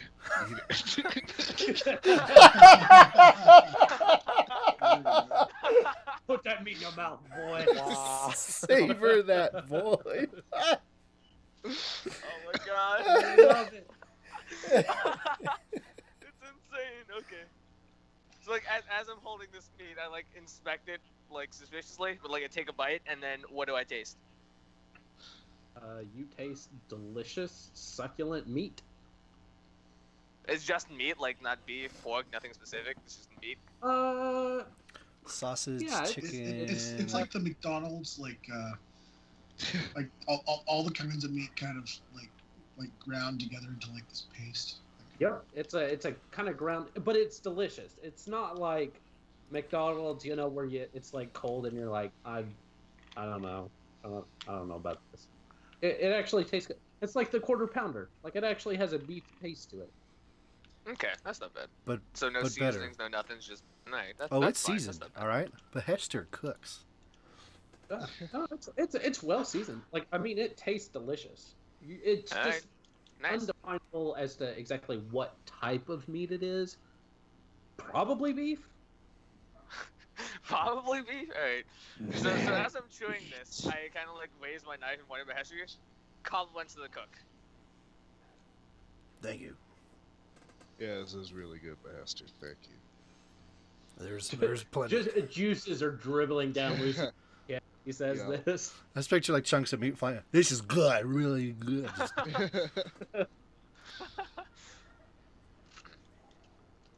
So I've cooked a imagine crap Lily ton of just food. over there going. I cooked a crap ton of food, so I'm finally gonna go over and like start the fire and kind of move a chair closer to it and sit down and start eating myself and drinking and just kind of looking at the fire. I've taken the apron off. I'm probably almost done eating. I'd probably eat like half the stuff you made. Yeah, probably. I All made Shiro enough eats for the is just full one business big day of the chunk inn. Lucien throws to him, Wait, what? and like the half cup of water. That's all Shiro gets. Just the one chunk of meat and a cup of water. Doesn't get anything else. It's a big chunk. It's still a pretty good meal. Yeah, I mean, it's still a pretty big chunk. Think about a piece of steak the size of your head. That's a pretty good meal. Considering I probably had like 12 of those, but All right. Is anybody else doing anything for the night?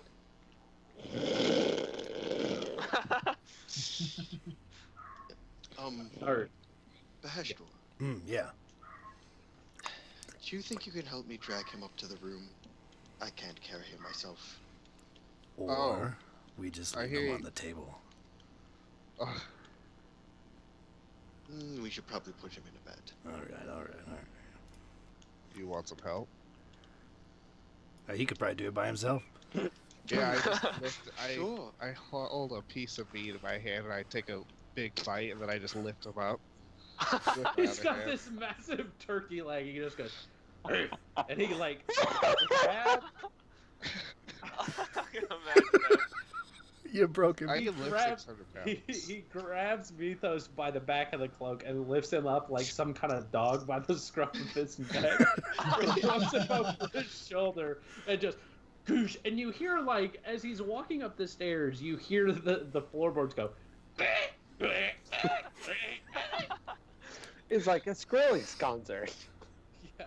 Oh, where's the little troll thing? Well, he's gone. He's been No, gone. Rum. You see it like all of a sudden you're like, where is Rum? I haven't seen Rum in a while. Rum is sitting as you turn to look because the stairway can see behind the bar. You see the little gremlin in the corner, and he goes, "It's okay, don't let me." And he's like grabbing bottles and like Oh, okay. dancing. Oh Okay. my god. Alright, well, Fair enough. that answers that. But it's creepy. Well, that was easy. There's like fireworks going off above his head. He's We're gonna find him in the morning dead of alcohol poisoning. Or more importantly, are Yeah, we going to that's find what- the alcohol bottles dead of rum poisoning? rum poisoning. Maybe both. That's what it looked like. Well, anything else, or we all going to bed? Right, I so, as if everybody else is heading off to bed, Shiro kind of finds this, like, abandoned corner. Just nobody's there, and it's, like, kind of dark. Takes something out of his pocket, and he's, like, fiddling with it, as well as, like, fiddling with something on his hand, but nobody really notices. I wouldn't be trying to, so yeah. Yeah, I'm not there anyway, so. Well, Yeah, before we I'm close up, upstairs. I'd kind of I mean, like. I may notice. I have a pretty high passive perception, but I don't know why I would care. Are you actively trying to look and see what he's doing, Allanon? No, but I have a passive perception of 19. So Oh, You- Christ. Yeah. I mean, you see him over there fiddling with something, but he kind of has his back turned to you. yeah, and I don't really know why I would care. So I don't really do anything about it. I'm fine either way. Okay. So one last thing before everyone goes to bed. Once Lucien brings Mithos up to the room, and thank you, Lucien. What? Oh, yeah. I couldn't do it myself. You're welcome. Thank you. Good night.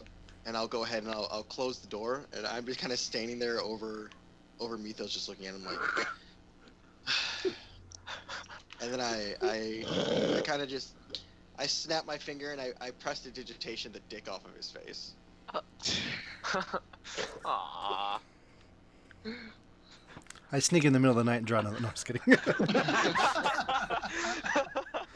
So before Bahesht'ur goes to bed, he's gonna go ahead and move some tables and stuff and try and barricade the door properly, and kind of, since no one really talked watch, I'm gonna kind of sleep downstairs, but I'm gonna be on watch first, but just kind of overtime full of food, and I'm drinking in the fire, slowly going out. I'll fall asleep, but I'm gonna go ahead and barricade all the doors and stuff down there, because there should be the back and the front entrance. Yeah. You barricade them up pretty easily. I mean, there's plenty of chairs, plenty of tables. You feel pretty secure in what you've done. And you, as you go to sleep, you hear. Shut up! I'm trying to sleep. Oh, actually. You kind of hear Shiro whispering, "I'm gonna kill that goblin someday." Why not now? Ha ha ha!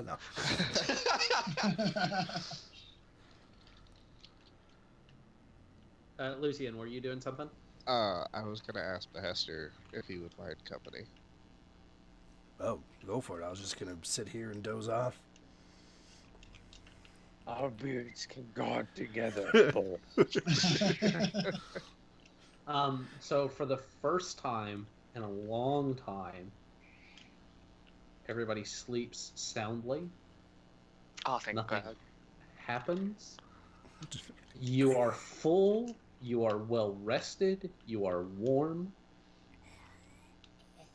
And everybody wakes up in the morning with dicks on their heads. Are you serious? Are you kidding me? Yes. Okay, so before we move forward, because all you said is dicks on our heads, did we have them drawn, or did we wake up to a bunch of dudes in the inn laying their dicks on our face? Very different. You have these crudely, and it's not really even drawn. It's almost it looks like it just appeared on your head. Some of them are glittery, Fuck. that made with glitter. It's rum. The best part is You none of gotta us hear are going to him know grumble. until we see each other. So, Mithos wakes up just like I did a second ago.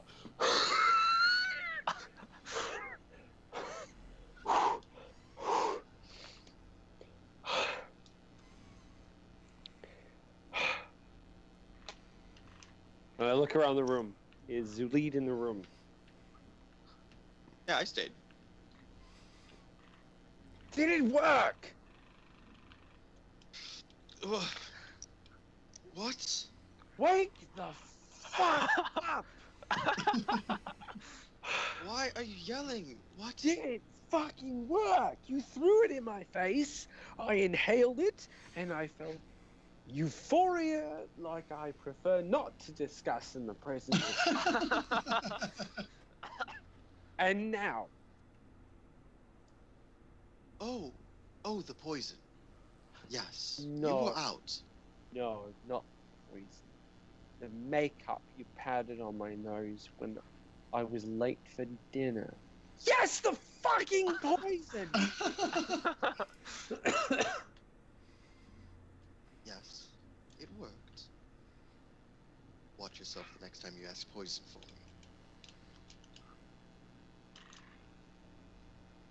Thank you. I'm sorry, I'm grumpy when I wake up in the morning. Yes, it worked. Dude, honestly, I feel like I got real sleep. Like, for the first time in a long time. And I, unbutton my shirt and I take it off and I'm, looking at the chain and I'm, measuring the chain against my arm to see if the chain got longer or shorter. It's the thing. He's like, fantastic. And I'm holding the chain up. Like, thank you. Honestly. You're welcome. I've never had anybody thank me for poisoning them before. This is weird. Best time for everything, love. I promise. I And can make you Julie- some more. I was just gonna say, since you've woke up, you hear in the back of your head, "It's a small world after all. It's a small world No, after we don't. all. It's a small David world Jack's kick after from all. call. It's a small world." Where And did this come from? he's What? muted. I need a There you go. bath. I need a bath so bad. It's not even funny. And I want to jump off the bed, book. I'm like holding the book like up on my shoulder, like you would hold something that you held up on your shoulder. Not a natural position. Did not put my shirt back on. I am out looking for a room with a bath. You are able to find one. It's a door. It has you go in. It's a mirror, hardwood floors, and then there is a copper bath in the corner Was this with the same one where some runes set into it. Water. It looks familiar to you. To me? Yes, I, it is. I don't. Mithos has been here before? No, but you remember this bath. You remember a bath like this before in the inn, Green Flame Inn, long time ago before you Gotcha. went through your misadventures. Water. Water. How do I do the water? Don't remember. Water. I flip open the book and the eyes flick black. Water. Flipping pages. Fucking water. Flip, flip, flip, flip, flip, flip, flip, flip, flip, flip. Fuck! And I throw the book. Water! I need water! Do I hear this from downstairs? Yes, yes, you So, do. does everybody hear this? Ugh. Pretty much. Oh. Everybody gets woken up to this. Eventually, you're still hearing. Their head. It's a small world. Oh. When he goes the last time, I need water! And he throws the book. Everyone hears water in their head. Oh no, he fucking didn't. And I run up the fucking stairs. What? Wait, what did he just do? You heard So, word, yeah. like I was screaming in your head. You hear the word water! Except for Xullyd, who's still hearing it. You hear Haha. you hear a loud curse from Allanon's room, like Did you close the door behind you when you went in there? It's like an abortion clinic in Iceland! No, he did not. The door is open, and he is naked. Oh god. Walk in the door. What did we fucking talk about? And I shove him into the bath. Water! I'm going to shove him into the bathtub. Roll me a grapple. So athletics, and then if you are opposing Mithos, it is either athletics or acrobatics. Well, seeing as athletics is negative, we're gonna go acrobatics. Oh, That's a 15. 17. Does he touch the book? so No, I'm you running threw it back down. behind I you. just threw like it on the ground. I threw it, yes, but it is attached to me by a chain. Yes, but the chain is long enough for you to have some distance from it. So it is currently on the ground beside the bathtub, and like Bahesht'ur rushes up. He's still in his full plate armor, and he like grabs you around the middle, and for a second you think you can squirm your naked body out, but he like grabs onto your butt and pulls you back in, and then he throws you in the bathtub. Don't talk in my fucking head again. You stay right the fuck here. I Is that didn't what that talk was? in your head. I didn't do it. Oh yeah, 'cause just everyone can talk in everyone's fucking head now. Sit here, shut up. I'm getting you your fucking water. Mithos, as you're moving your hands around, you actually touch the side of the copper tub, and it begins to fill with warm water. No need. Yeah, I because grab that's how it slowly. fucking works. I bet Yeah. you knew that, didn't you? Didn't you? And I just walk backwards without looking away from him and just close the door. You just lied. I think. Bahesht'ur, What? Like, Oh, I mean, was that what? him who talked to our heads? Yes. Yes. He could do that. Yes. That's a thing. Yes. Yes. Right. Okay. I'm gonna go make some breakfast. Nobody talk to me. And I'm gonna go downstairs and start I cooking. just stand there kind of bewildered for a second. So, as the tub fills with water, Russell, is it hot or cold? It's hot, Like scorching or comfortable? comfortable. I bathed, and I bathed well. And you realize there's another rune glowing on the side of the tub. You touch it, and it froths. It's almost like a jacuzzi, and it fills with bubbles. I will bathe myself. I will wash the chain. I will pull the book into the water, and I will submerge it. But it doesn't actually. The get book's a wet. toaster. You died. And I will clean myself of all of this filth. Yeah, no, by the time you get done, the water is disgusting. Ugh. Black as my soul. That's edgy. So halfway through cooking everyone breakfast, I suddenly go, "Oh, fuck!" And I run to the front door and I open it, and then I run to the wagon and Sherzim still in it. Sherzim is, and he's like, he looks out at you from beneath his sleeping bag, for the lack of a better term, and he narrows his eyes and he goes, "I couldn't get in the inn," in his accent, because I can't do it. And then he closes up and he goes back to sleep. He's inside, so I'll pick up his little nest of blankets and shit that he lays in now, because his bag got He torn. still has his sleeping bag full of dirt. Yeah, I didn't get that. I thought that got torn. Never mind. I pick it up and I'm trying to balance him with the dirt, and I walk inside with him. It's really heavy. Roll me an athletics check as you're trying to pick this up. Bring it on. He's not very big. 15. You can't lift it. Not with all the dirt that's in there as well. I pick up one It's- speck of dirt and throw it. Can I pick him now? I mean, it's about. I mean, he's about 150 pounds, and then the dirt is another 150 pounds of dirt. You should, yeah, never mind. Nothing. You know what? Be that way. And I go back inside. Well, first, Just make sure I to try leave the door I try to unlocked. lift him and I can't. So first I look around. Okay, no one saw that. You can just stay here. And then I go inside. So I'm going to be coming down at that point, and when I see Bahesht'ur coming inside, I'm going to be like, is he still out there? Yeah. Would you? So in the corner of the room, you guys see a very bewildered Shiro looking around like he has no idea what just happened. His hair is sticking up in all sorts of different directions, like he just woke up from a nap. So I'll turn back to Bahesht'ur and I'll say, I think I might be able to help. Should we bring him inside? Help with what? No.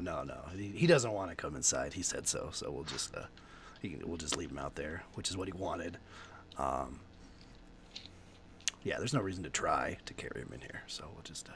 Oh, I wasn't Are you going hungry? to carry him in. I was going to lead him in. What do you mean lead him in?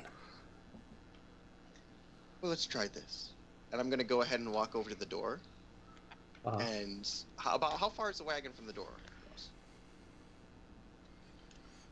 10, 15 feet. 15 feet? Okay. I'm going to get right in. I'm going to open the door, walk outside, so I'm between the door and the wagon, and I'm going to clutch my brooch that's on my cloak, and I'm going to cast darkness between me and the wagon. Oh, nice. And with that, Sherzim, he handily has his bag over his shoulder with dirt in it, and walks into the inn, kind of sleepily staggers past everybody and up into a room and locks himself in. Alright, then once he's inside, I'm just gonna, I'll snap and have it go away. That's pretty cool. You want some breakfast? Nice. Absolutely. Yeah, I very angrily made some breakfast. For the sake of brevity, you guys are going to be here for a number of days. You guys have told me what you'll be doing. Oh wait, no, I didn't. Oh crap, I should do that. That's all right. You can tell me now. Also, our sweet montage of teaching Xullyd how to fight properly with a sword from the front. So Bahesht'ur and Xullyd, they go out and they fight. I'm assuming Xullyd, you're concocting some poisons as well. Mithos is going to want to gravitate towards this sword fighting because, whether people have noticed or not, Mithos has no weapons. None. Zero. There is nothing. He's got nothing but the book. And his dick. And his massive cock. I mean, his book. Yeah, that and Mithos wants to change clothing because this stuff can't be cleaned. It's disgusting. That's all I want to do this week. So you can work on tailoring those clothes to get them to fit you. By the end of it, you will have a set of usable clothes and a spare set to change into. Bahesht'ur, you are able to find a blacksmithery and do your thing that you were wanting to do. Xullyd, as you go back, on that first day, you go back to start concocting some poisons. You find a slip of paper on the desk. I'll go ahead and pick it up. You pick it up. It's folded in half. Mm-hmm. Right. Let's, well, I mean, and it's just a piece of paper. There's nothing weird about it from taking one. All right, I'll go ahead and try and open it.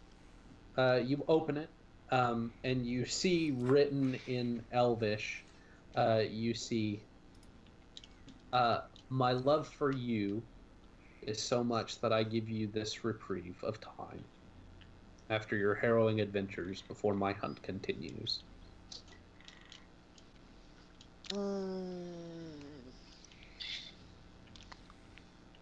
Wonderful. Great. I thought I was going to be like an invoice or something.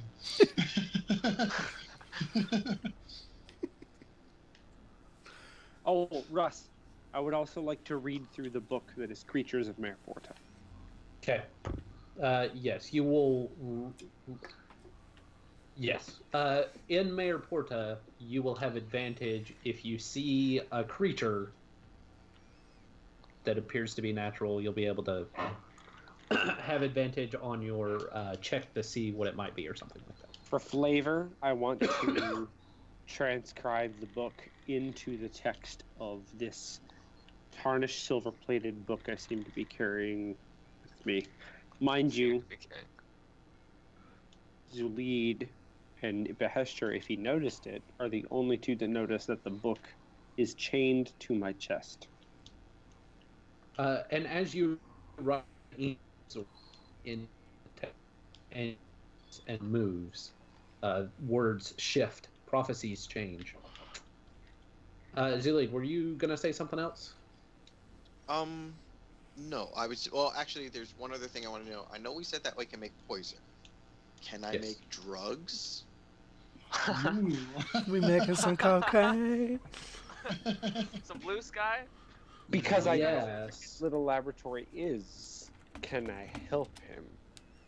Because I want more of this stuff that is going to make me sleep. Yes, you can. Because it's not. I mean, it's kind of a poison, but not quite. You only get half of your proficiency for poison. So, like when you're for your, you know what I mean? For developing like- it, you only get half of that proficiency to create something that's not harmful, but hallucinogenic or whatever you're trying to Hallucinogenic. Round it down. do for it. Studley, that stuff you made that helped me sleep the other night. Mhm. What if you were to like add hallucinogenics into it? Something else. Intoxication. I'm just thinking purely marketable. Because we've got to start Where are you gonna find this? a new society. Look around, there's nothing. There's not even a fucking bird here. We've got to start No. something. What if we No. would become the narcotics capital of the province? Now, Russell, Oh gosh, what have I done? Yes. are narcotics or are the manufacture and distribution of narcotics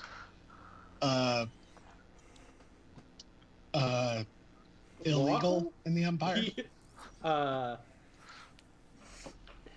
We're our own empire now. Because if Allanon finds out about this, he might have strong opinions about it, whether or not it's depending on whether it's illegal or not. It is illegal according to the laws of the Empire. However, many in the higher echelons of society, especially in Sulnua, partake in recreational activities that enhance their minds. As far Enhance, as the like, Twilight big quotes. Regents go, So it's yeah. I mean, it's Granted, not. It's against the law.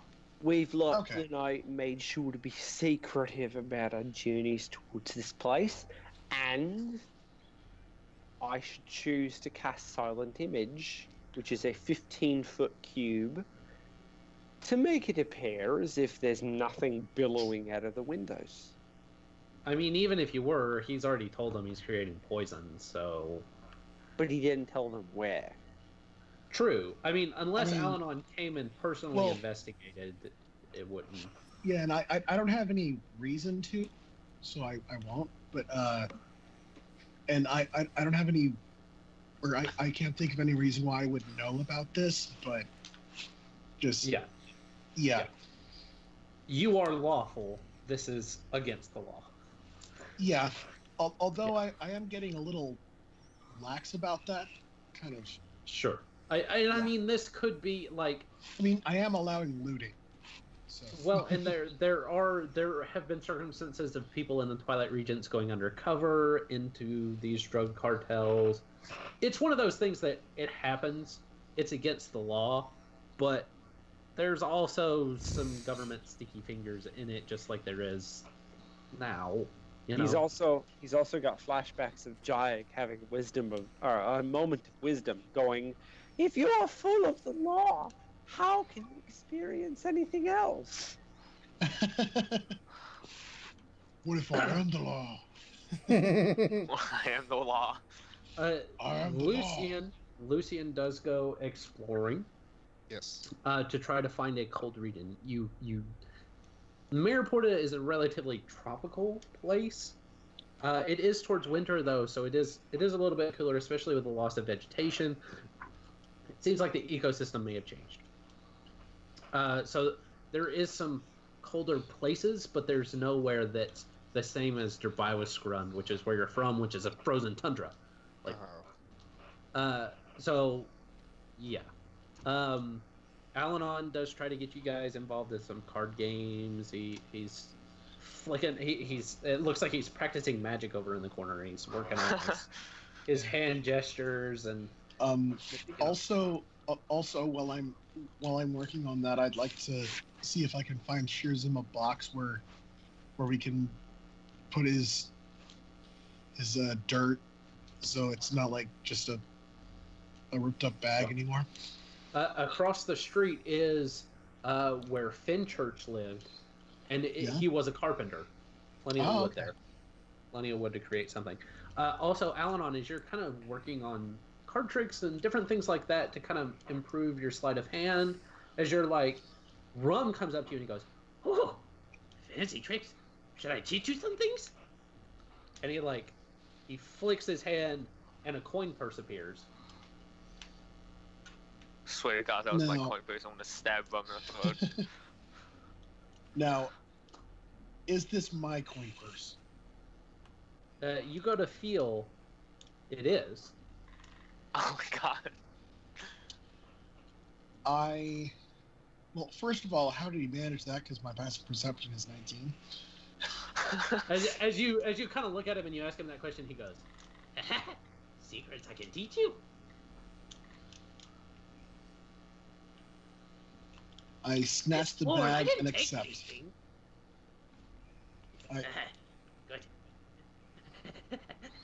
Good. Good. And he climbs up on a chair in the table. The chair is much too large for him.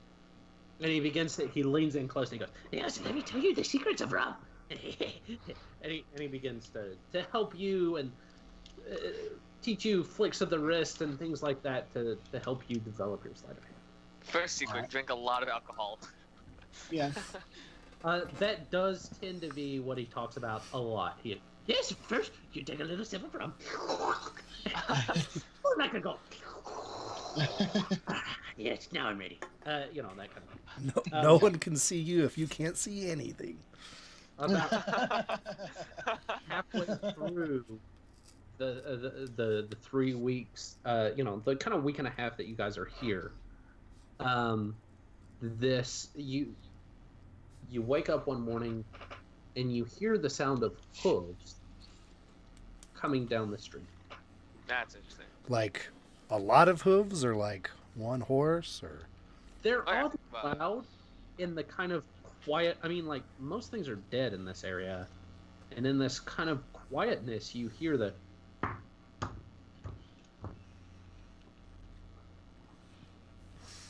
Yeah, Buster, what tell you what I wanted to do over that entire 3-week period, huh? Crap. That's fine. You can tell me, and you can work on whatever you want to work on, Okay. and we'll throw. I kind of want to see if I can get new swords or upgrade the ones I have right now, and maybe learn more about this ring that I have. You know, the one that, the one that kind of drives me a little insane. Yeah. You find regular swords. You're not able to find any magical items in the town. But you are able to find well-crafted, and Bahesht'ur can help you with that as well. Okay. oh yeah, have look some at blades. knowledge. And... Mithos, Yeah. could you have helped me with the brooch to figure out what it was? So, I need you to put the brooch down in front of me, and this is in the room that we've commandeered as our main area in the inn that we've taken over. Okay, I set it down. And I open the book, and I'm looking at you, so my eyes are normal. They're like a deep kind of greenish blue normally. It's the MacGuffin. So what do you want me to do here? To see what it is, if it's magical or not. Okay. You can try. I can't promise anything. I guess let's give it a go. And I put my hands on either side of the book, and the pages start flipping wildly. But it, when he originally opened the book, it looked like he opened it halfway through. So half the pages on one side, half the pages on the other. Pages are flying wildly, but one side of the book is not growing larger than the other. And his eyes are black, completely black. Insane.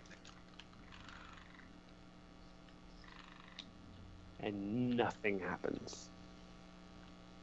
I don't know. He takes his hand off the table. The pages stop flying. He blinks, and when he opens his eyes are the normal color. I've no clue. Honestly, I don't. I'm so sorry. And he picks up the brooch, he hands it to you, and he's like, identify was something that I tried so hard to learn for so long. And I guess it never caught. A lot of things never caught, but that was one I really wish would have before all of this. And he like gestures towards the book. Oh, it's all right. I thank you for looking anyways. I really wish I could help. Sherzim, might be able to, but no, it's not something I learned. I'm so sorry. Okay. I'm looking through his spells right now. What? So I'm looking through Sherzim's stuff right now. I studied for years. Is everyone like gathered in the room right now? Depends what. Russell. I probably wouldn't. Be. That's up to you guys. Are you It's an guys? I'm thinking this is like an evening. Oh, then probably Yeah. I'd have been cooking and stuff. Yeah, probably. Probably. I studied for years at an academy that would have taught me this kind of thing.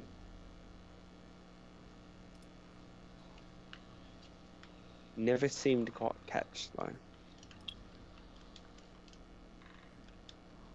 So if we need identifying magic done, which a lot of things in this bag actually do, and I'm like holding up Jiag's bag, Oh. I'm not your guy. Wait, did you say you might die? I'm not your guy. Oh. I was like, what? I cast Oh, identify, my have a heart God. attack, and die. Like, wow, okay. I'm not your guy. Sherzim at some point would have looked up and just said, "Nope, I can't help either." Okay. Can't believe he doesn't even have it. What a dick. We've Isn't he an actual wizard too? Like, aren't you a wizard? You actually are able to look at these things and learn. I look at this and I see gibberish. I see numbers, I see letters, I see shapes, and I feel like a child drew half of the fucking shit in this book. I can't determine anything. Nothing.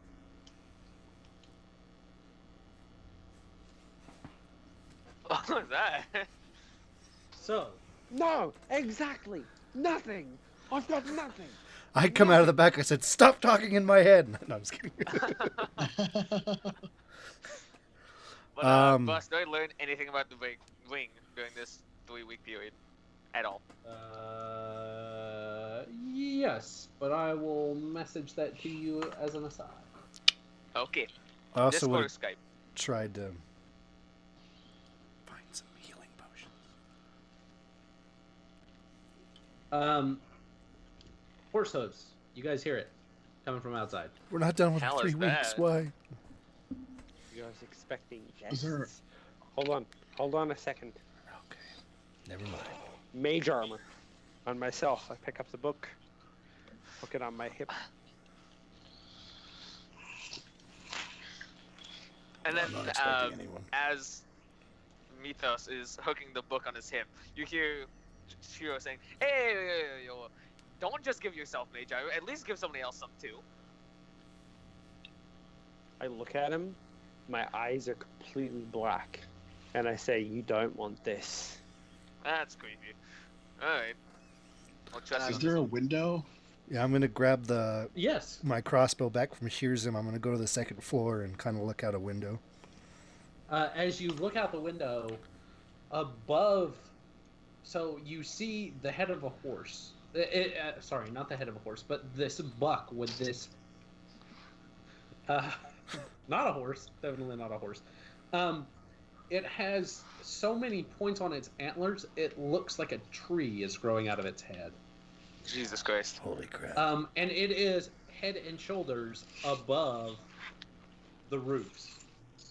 And on its back is a woman dressed in fur hides with this long, beautiful red hair. Oh my god. You're up, toots, and I'm gonna shove Xullyd out the front door. She's got flowers in her hair. Flowers everywhere. Bahesht'ur, do you see anything up there? There's I need a minute, and I'm gonna jerk off. No, I'm just kidding. As I shove Xullyd out the front door, I've still got my hand like on his back, as a show of support. But I've got my hand on his back. But I'm like, this is all you.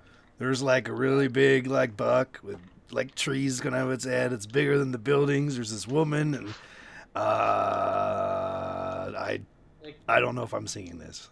I walk out. They come around the corner, and it's a large kind of courtyard in front of the inn. I mean, it's the village center. She dismounts from the buck, and as her foot, which she is about 20 feet tall. Holy hell. But her What a features are all woman. very dainty, almost. She is beautiful but wild, and she's got wind-burned face. And as her bare foot touches the ground, grass begins to sprout and grow. Whoa. I release a Uh, small, Hey, Russ. a Do- small sphere. Do I recognize her based off of who I have some contact with? I mean, most of you guys are like, is that Freya? that was my first thought. I immediately guessed.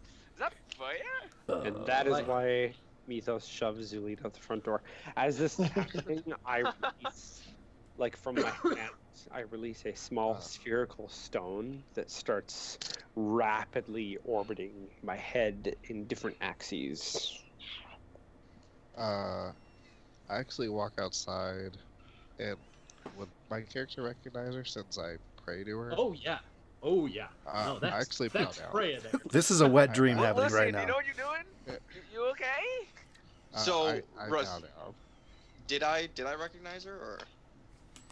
I mean, most of you guys are like, is that Freya? That sounds But a lot like. I mean, you have had a lot of contact with one particular entity. You know that he belongs to Freya as one of her servants. But, I mean, you've never come into contact with her personally. Nobody has come into contact with her personally that anybody knows of since, like, the God's Harvest. This Okay, is then- like... Go ahead. This is like a holy shit moment. Yeah, in fact, Well, everybody we else did is save the saving. world, so of course she had. What was that? Roll me a wisdom saving. Everybody? Yes. Oh. All right. Looking on the visage of a god. Yes. So we're looking upon the visage of a god, and I roll a 1. Oh boy! You start humping furniture I roll a uncontrollably. perfect 20.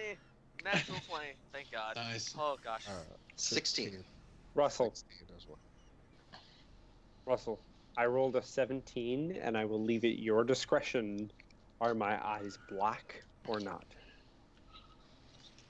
So, That seems shady. anybody who got above a 16 is fine. Anybody who got below a 16 Hold on a are second. incapable of speech, of doing anything other than observing this. So you just see Allanon just he's at the window just staring slack-jawed at this, right at her. He's actually pressed up against the window with his face smashed. There's a little drool coming down. Yeah. You see a little chubs, you know. The window shatters a little bit at about waist level. for all of those who can see Mithos, his eyes, which were black, fade.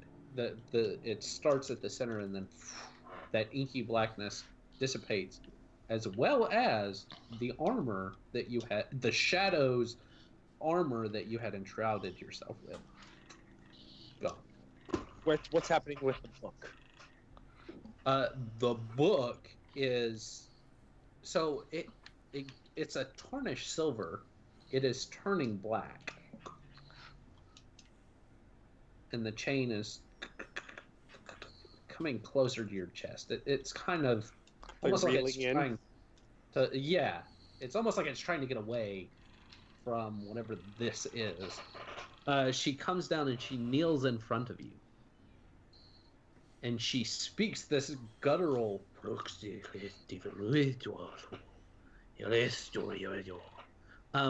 speaks Giantish? Not it. Oh, I do. Hey, I'm helpful. Or Oh no. I can do languages things finally. She goes, Flame Sword, Child of Ymir, Dark Prophet, These are way better. the Shadow among Shadows, the one of darkness and light, and the one enshrouded in shadow. Who is which? Who is what? Who did she look at? Roll me a perception check. Fuck! Well, you wouldn't understand what she said when she said it anyway. Doesn't matter. I want to know who she looked at when she said what. Same here. You said Wait, who's perception? rolling what now? I mean, there were several like mentions of shadow, and Russell, you said yeah, perception. there are several shadowy people among us. So I just got 15, so I mean, I don't know if you're counting me or not, but I got a 15. 15.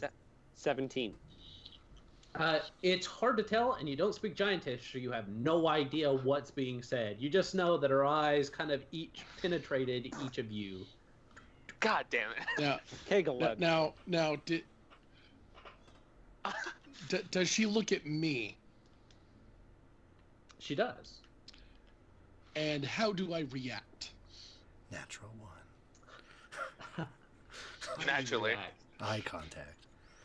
You fall unconscious is how you react. And you have a nosebleed. That is actually what I had in mind. Yeah. Oh my god, so good. As she looks at you with these large eyes that are golden and blue and green, and they seem to encapsulate all the colors of nature, and you go, and you just fall on the ground. She goes, for what you have done for the gods, I come before you to bless this land, so that others may live. She rises up, and from where she touches the ground, and this kind of golden light gathers around her hand and comes out. For it as far as you guys can see, so far the water, which was brackish but maybe drinkable if you boiled it and stuff like that, clean and pure. The surrounding green grass grows. It looks like over the trees you see some tree, or over the houses you see trees growing. Oh my god. You start to hear bird calls and things like that again. As she lifts her hand, she goes, "My area of influence is limited by the destruction that was done. But I do hope that this helps." She lifts her hand up, and she walks back to her buck, and she mounts it. And as it springs forward, she disappears into the fall leaves. A tear falls down Mithos' left cheek as this is happening. And as soon as she rides away, his eyes flick black. He sprints down the stairs and he says, "When does this end?" There's nothing but the breeze flowing through the town. He falls to his knees.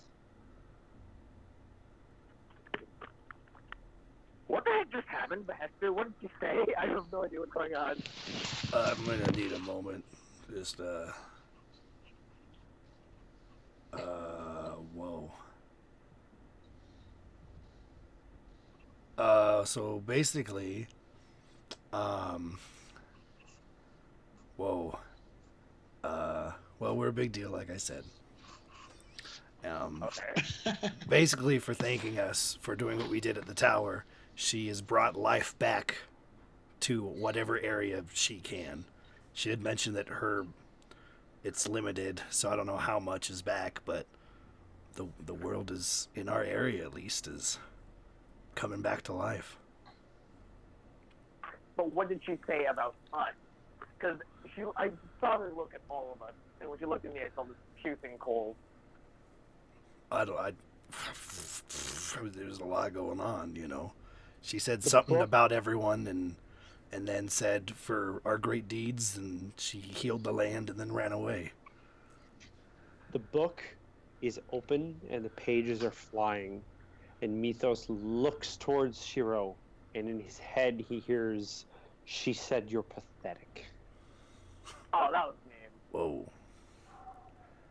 And in each individual's head who can hear something, Don't he you says, fucking do it. "She said you're pathetic. She said you're weak. She said you're nothing. She said you will fail. She said you are frail. You will cry."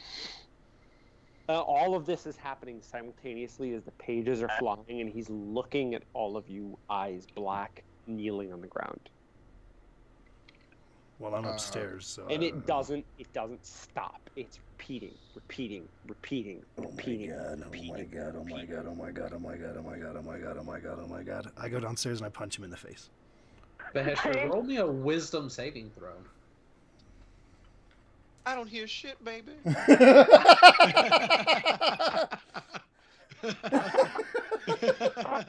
I don't hear shit, baby. With my fancy new dice box. Wisdom. Where are you, baby? What? It'll be a 13.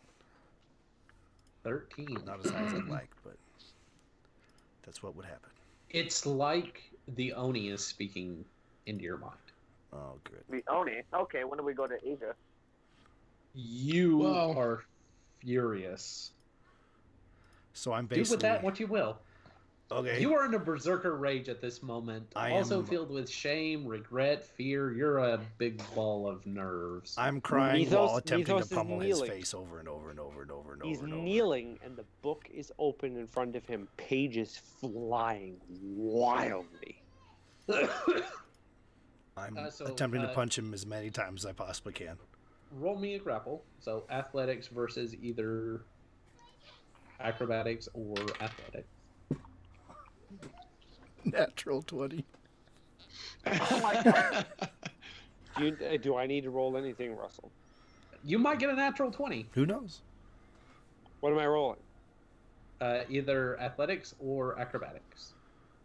So acrobatics. So the acrobatics is an 18. You know. No, Bahesht'ur flies at you. I mean, in your whatever conscious state you're in, and holds you to the ground and begins pummeling you. Blood is flying everywhere. It looks like he might try to kill you. The eyes are still black. The book, the pages are flying. The whispers are not stopping. So, because I can't hear anything, and I just see Bahesht'ur just run up and start beating the shit out of me. While I'm gonna screaming run and up crying. Yeah, I'm gonna try and run up and pull him off. Okay. Can I try to kick the book? Okay. Xullyd, roll an opposed grapple check versus a natural 20 to try and pull Bahesht'ur away.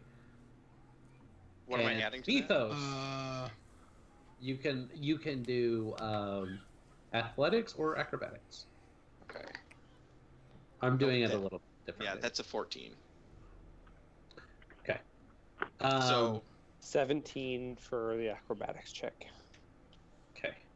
So really quick, because I can't do anything and I'm not actually pulling him off, I'm going to pull that vial of the sleep poison that I made the other day, and I'm going to smash it in Bahesht'ur's face. Okay. All right. I like this. All right. Real quick, because a couple of things are happening simultaneously. Mithos, roll 2 attacks. Eldritch Blast. That is 16 and a 20, a synthetic 20. What is your armor class, Shiro? Oh shit! What? All right. Sorry, that's a 19 and a 23. I'm sorry, 19, 23. Yeah, no, that'll hit. I have 13. I'm so dead. Okay. Roll damage. So, Xullyd, you smash the vial over Bahesht'ur's face. Bahesht'ur. Let's say DC 15 for this. Mithos went instantly to sleep because he kind of wanted to. Anyway, and it was a good story moment. Bahesht'ur, roll me a Constitution saving throw. DC 15. It'll be like a 9. I'm asleep. Okay. All right. Bahesht'ur falls unconscious. What is the damage? And as Bahesht'ur falls unconscious, Shiro runs up to kick the book, and Mithos turns to him and words. In fact, from the book, words start to appear, and as Mithos kind of like directs them towards Shiro, they fly towards him. There's a 9 and a 13, so that is 22 damage. 22 damage to Shiro. Force killed me. You what? I almost died. Almost went unconscious or almost died? Well, like, I have 12 HP now. Oh yeah, you're Okay. Yeah. No, you'll only go unconscious if you drop to 0. If you go more than half your maximum HP is when you die. So how much damage did I do to Mithos with like 900 punches to the face with a plated armor glove? Mithos is holding on at 1 hit point. Covered in blood, face starting to swell. It's a nasty picture going on right now. I'm just sitting there like, what are you guys doing? Yeah, so did the poison You are knock hearing out- those words in your head, Lucien. By the way. Oh. Hearing him tell you you're pathetic and worthless and blah blah blah blah blah in your head. Over and Really over and over and Now- over and over and over and over. Do I hear this? Does Allanon hear this while he's unconscious? Like the whispers. No, you're unconscious. Okay, I was thinking like maybe it was like in a dream or something, but okay. Russell, question. Yes. Are these whispers happening in Mithos's voice? No. That's good to know. It's the voice that you've come to know, but also distorted. There are undertones, modulated. It's a whole other thing. It's woof. So, because I smashed the poison into Bahesht'ur's face when he was over Mithos, did any of that poison get into Mithos as well and knock him out? Mithos, roll me a Constitution saving throw. DC Mithos- 15. Mithos would want, for whatever this is worth, if this gets me disadvantage, Mithos would want. You to go can to choose sleep. to fail. Choose to. I fail. will fail. I will fail. Mithos goes unconscious. Do I go unconscious on top of Mithos? As an extra question? Because I was... Okay. So, the second both of them are down, like, Xullyd gets up, and he's, like, stomping around both of them, and just like, what the fuck? What the fuck? And he just keeps, like, that's it. And he goes over to his lab, and he tries to find whatever drugs that he's been making. My sentence is that Oh gosh, this just Russell, Russell, can I add a little flavor regarding the book? Oh my god. Yes. When Shiro attempted to kick the book, the words were coming out of the book, and it was like the book rose up and slammed shut facing Shiro and flew the opposite direction before falling to the ground as it Yes. launched Eldritch Blasts at Shiro. that's Nice. Did the book stop doing stuff when you passed out, or is it still going? The book stopped immediately. And we will end tonight's session with Xullyd drugging himself into unconsciousness. Bahesht'ur and Mithos passed out on top of each other. Shiro nearly unconscious, being attacked by the book. Allanon unconscious upstairs, and Lucien going, Boy! And Sherzim's just passed out in his room. Little help, Lucien? Okay. we will pick up next week with Jesus Christ. whatever is the aftermath of this insanity. Okay. Wow. Actually, holy hell. Yeah, That went took a turn at the directions. end that I was not expecting. Yeah, no one was. Me neither. Okay. I'm just glad I made two things of that sleep poison. Jesus. You will fail. I'm glad I have 4 health now, because I would have died. Or at least went unconscious. Well, and if you had not knocked Bahesht'ur unconscious, he would not have been able to stop himself had Mithos fallen unconscious. He very well might have beat Mithos to death. Very possible. That So, I don't know what happened. Like I didn't hear anything, so I just saw Basher beating the shit out of him. wow, that okay. This will be All right, just then. storytelling going forward. So this is about a week and a half. We'll have the other week and a half so if you guys want to add anything or talk about anything, let me know. Okay. Sherzim should be back next week, so we'll get what he's doing as well. And we'll continue the adventures of Hat Trick. All right. There we go. Those of you in live chat, thank you. I'm going to go ahead and end the stream here. I got to go parent. And then sleep. Christmas Eve. I need See to you go guys. poop. Not really. I need to zonk out. That was intense. Yeah. Yeah, it was.